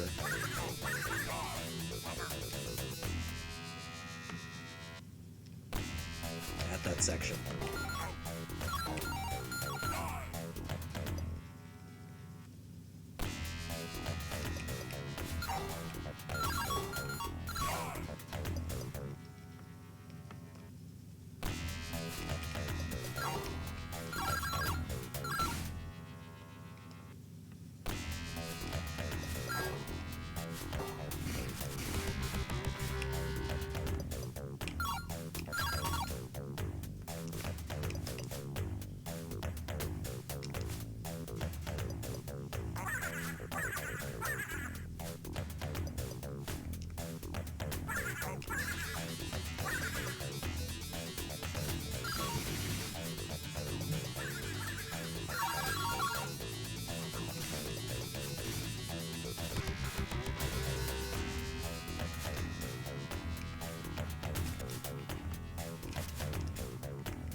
Yeah.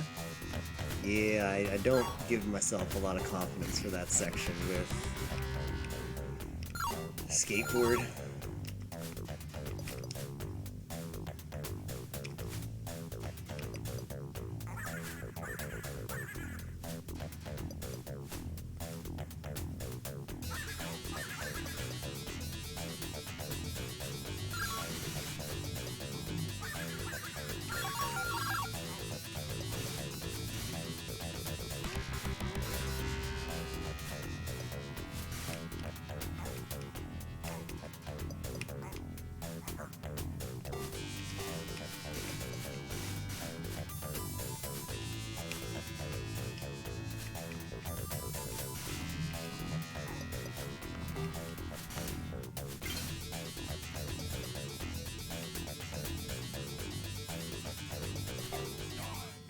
I forget where.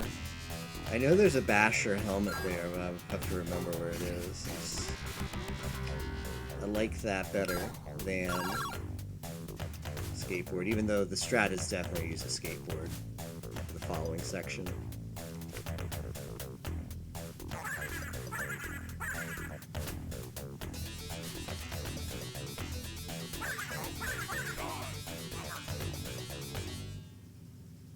And in the Game Shark at the start of the ice platform, I think. At the top.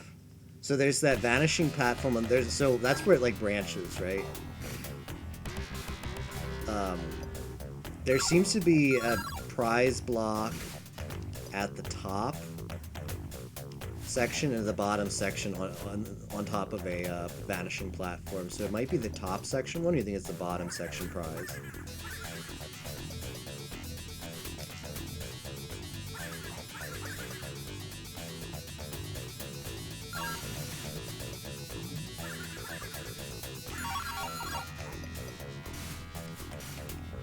Top section, okay. So that one, right? Who's gonna kill me? Come on, kill me.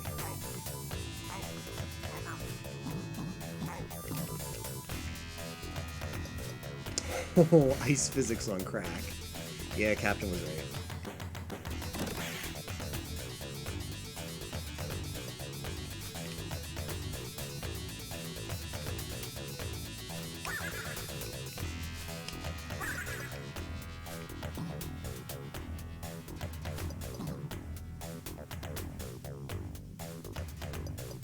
These guys that jump out of you are annoying.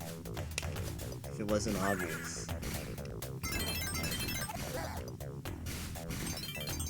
Got my extra life.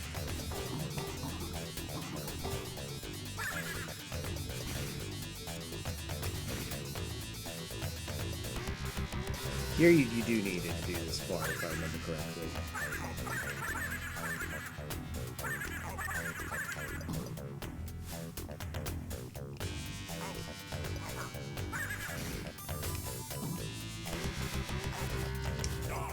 Frick. Is the entire game just bad Super Mario Maker levels?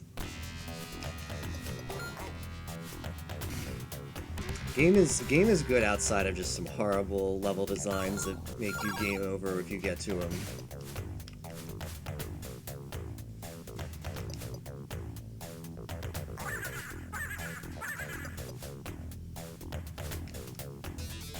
And it's a lot more fun with unlimited lives.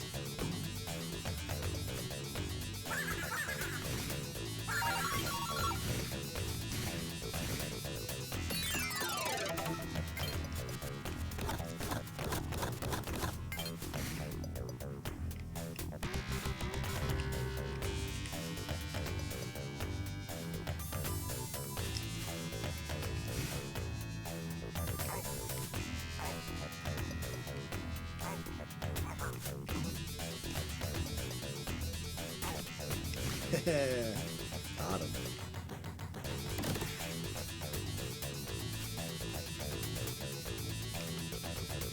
And you know, the ice physics everywhere kind of physics inside of that too.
kind of want to jump on it when it's down there, to be honest.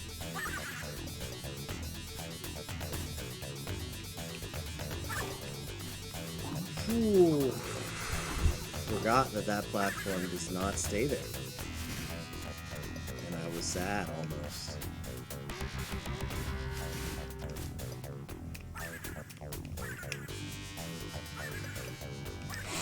Shoot. Yeah, if you bonk,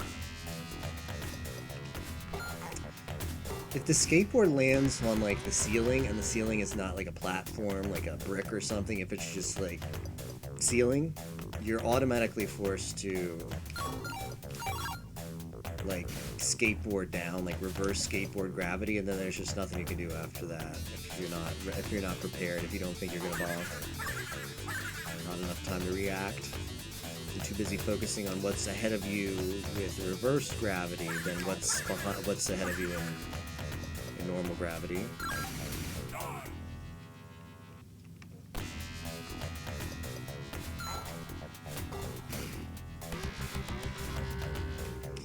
Plus, without the infinite lives glitch, every one of these deaths is so demoralizing, because that's just one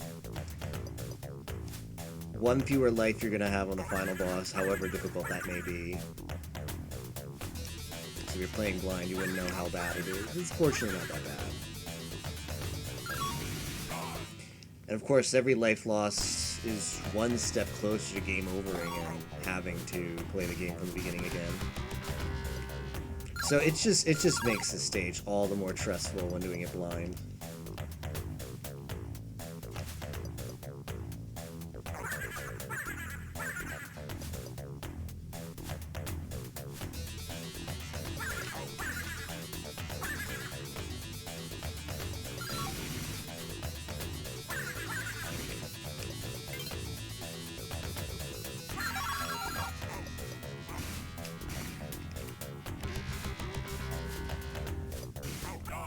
Yep, that was me being stupid.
This level does suffer from enemy spam for sure. It's meant to be like a gauntlet, like a final level, but it's they sure love putting enemies everywhere.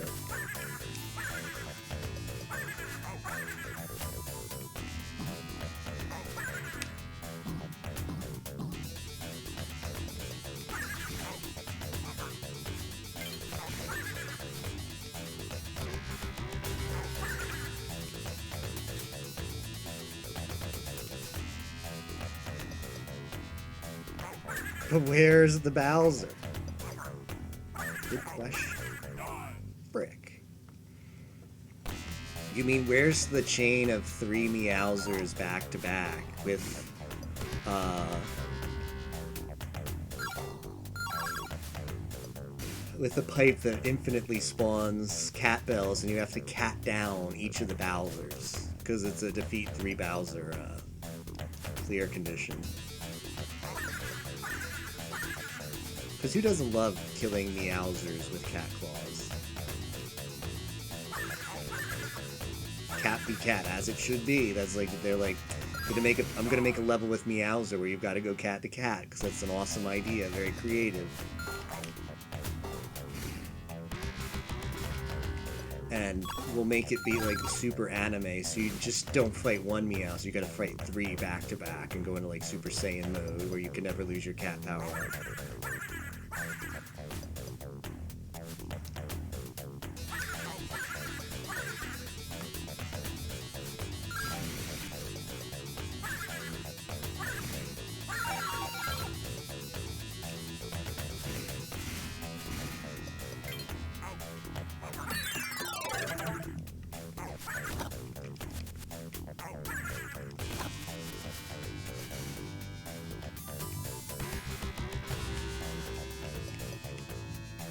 Cool idea.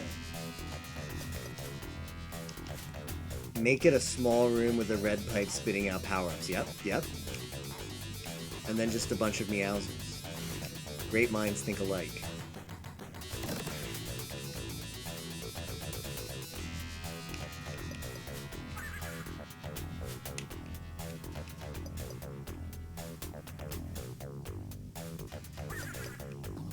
You know how in Mario Maker you can make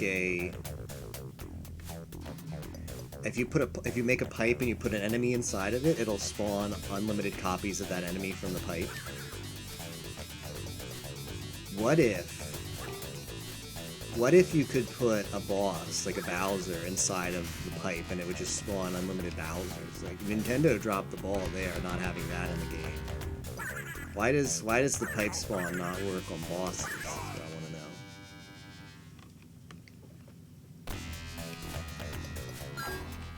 Imagine the potential to have unlimited Meowsers.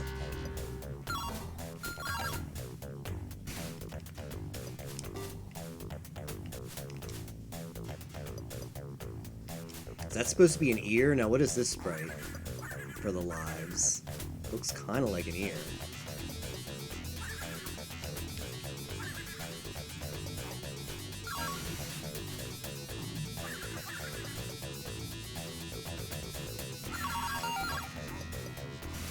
I think if you glitch... Shoot. I think if you glitch the game, it might be possible, but Nintendo hates it.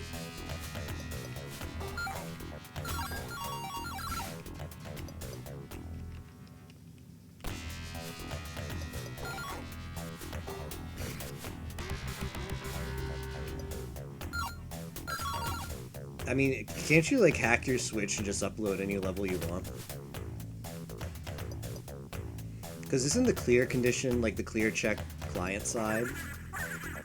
So if you just hack your Switch, you can upload impossible levels Nintendo can't check, unless they check your Switch has been hacked. But what do people do who have hacked Switches get online? Like, I know, like, is there a way, like in a lot of homebrew things, there's a way where you can like turn off the hack or make it like not detected when you go online, so like run that when you're going to use online services. Does the Switch homebrew have something like that yet? Or if you choose to like stick the paperclip inside of your Switch, can you just not use that Switch for online without, you know, getting it banned instantly and then not being able to use it ever again for online anyway?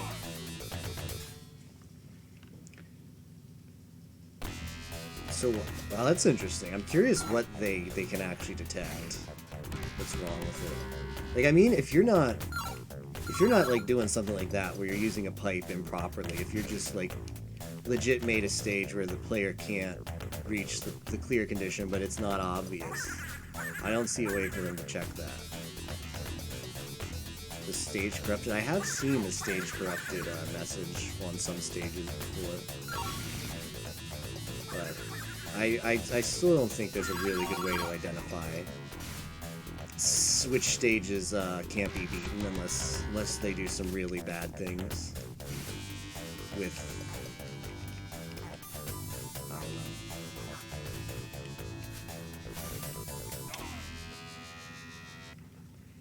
And they make it really obvious to check from like the stage. But yeah, I suppose there's no way to, maybe there's no way to hide that you're I don't know, is that risky? Is it risky if you have a hack switch to use Nintendo Online at all?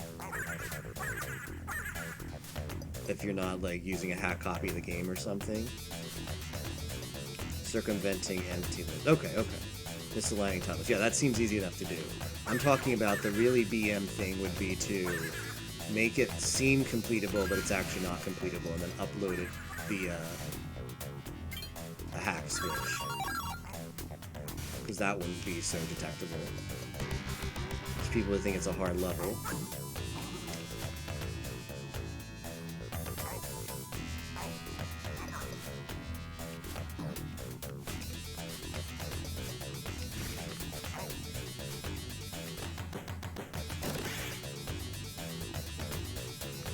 In the old game, there's some stages that use glitches that later got fixed. Yeah. They also just straight up deleted some levels. Have they done that yet with Mario Maker 2? Like, I heard about people, even if their level didn't have any, like, glitches or anything. I've heard about in Mario Maker 1, like some people's levels just got deleted because they were unpopular.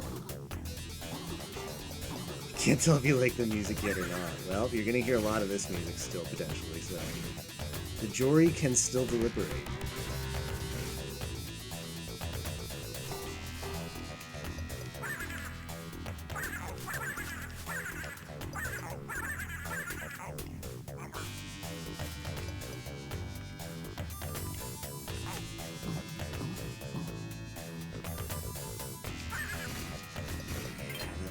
That little guy is gonna try and screw me.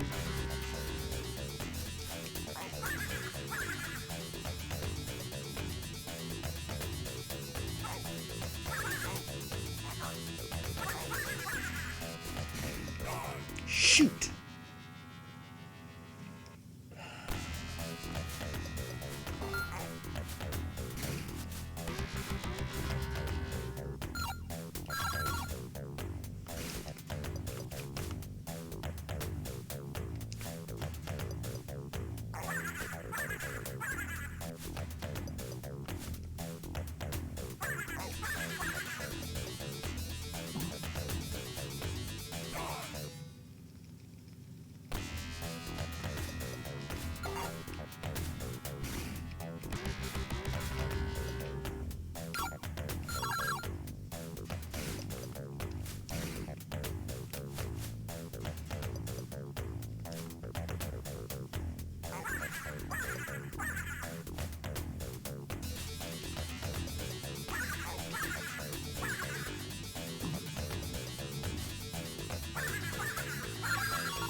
This is the title music, by the way. This is what you hear on the title screen.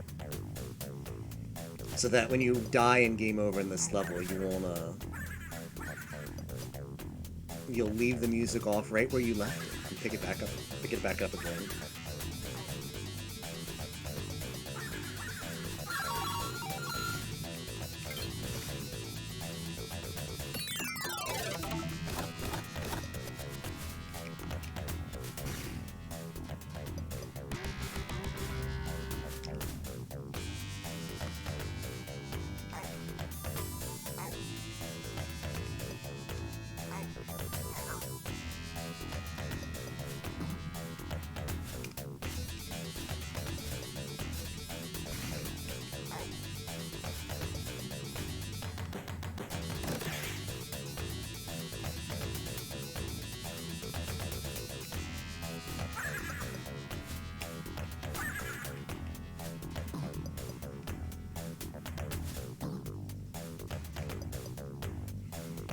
And those enemies have a very special ability. They can jump on gaps, like there. If I fall there, I die. But these enemies are just meant to be extremely annoying, so they don't die when they fall in the gaps. That's part of their design. What if we made an enemy that just we spam that enemy everywhere, and then we make it so that they don't die on gaps? Kids will love it.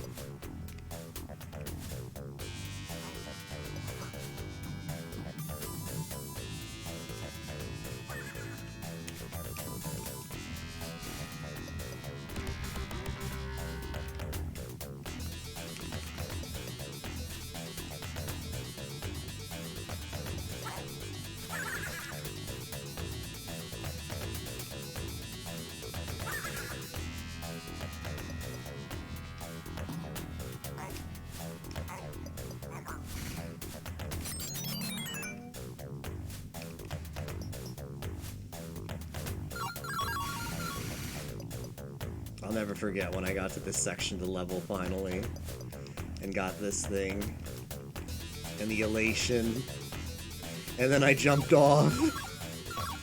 Very silly of me. This is just very bad design, because that right there is just meant to kill you, and it's so obnoxious. Like, they knew. What frustrates me about that is they straight up knew that their like crush physics were trash. Ooh, okay. They put away so you could die to crush physics there. Alright, final boss time.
Thanks, God. Yeah, boss is not that bad. It's the worst of this game as far as difficulty was the level right before. It's once you get here, at least with a lot of lives, it's not stressful. Of course, you don't know that when you're playing it blind. You have no idea how much HP this boss has or how tanky it's going to be. Just a man with prayer.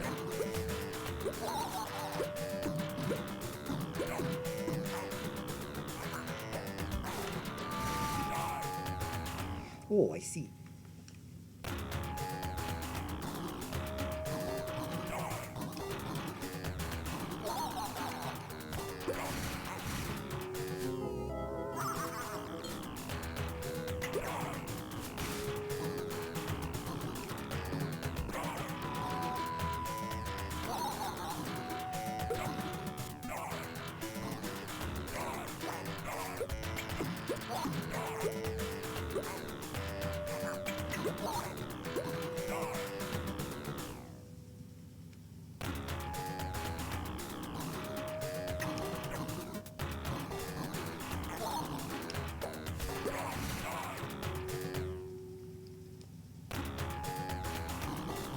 I mean, this went pretty well. This could have gone really badly. But 4 hours to get to the final stage. A lot of there were a couple resets. Like one of the half hours of that was just trying to do the 100K trip.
Rip.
Yo, we're out of there.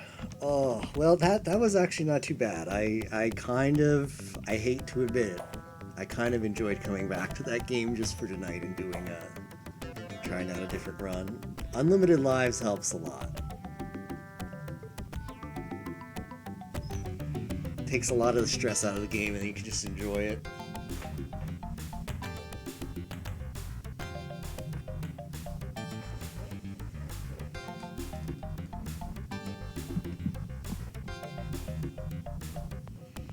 Lives, Wives, and Sanity. Sega Technical Institute team.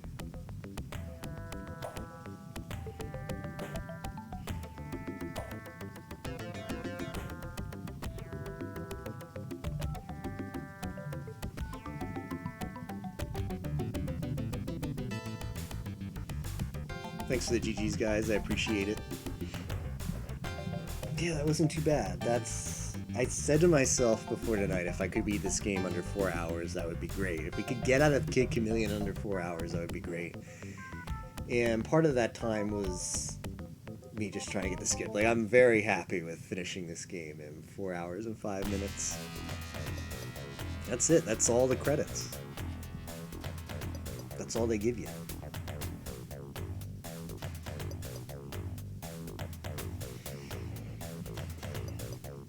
Yeah, so tomorrow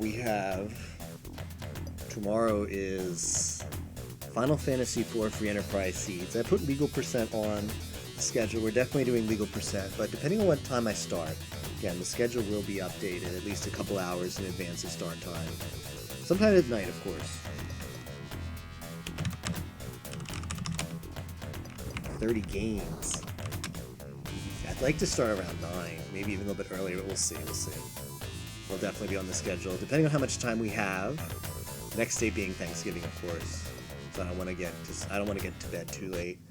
We're definitely doing legal percent, and then we might do some seeds on top of that. We'll finish with legal percent. I've been thinking about redoing some of the flag sets from World Series of Free Enterprise, because that was a tournament that I spent a lot of time on. So I feel like that would be really fitting for 30 for 30. Let's see who is streaming right now. The video games. Find somebody to host. But yeah, thanks for coming out, guys. It means a lot. Hope you had a good time watching the Kid Chameleons. I felt good coming back to play it and not being super stressed. Games not too bad. Not too bad when you don't have the stress of having to finish before Discord Wars is over. Oh, that's right. Solomon today is playing one of the Final Fantasy or Fire Emblem 8 ROM hacks. I think I'm going to check that out. Seems good. Yeah, have a good rest of your night, guys, and a good tomorrow. I will see you at some point in the evening for Final Fantasy IV Free Enterprise. Have a good rest.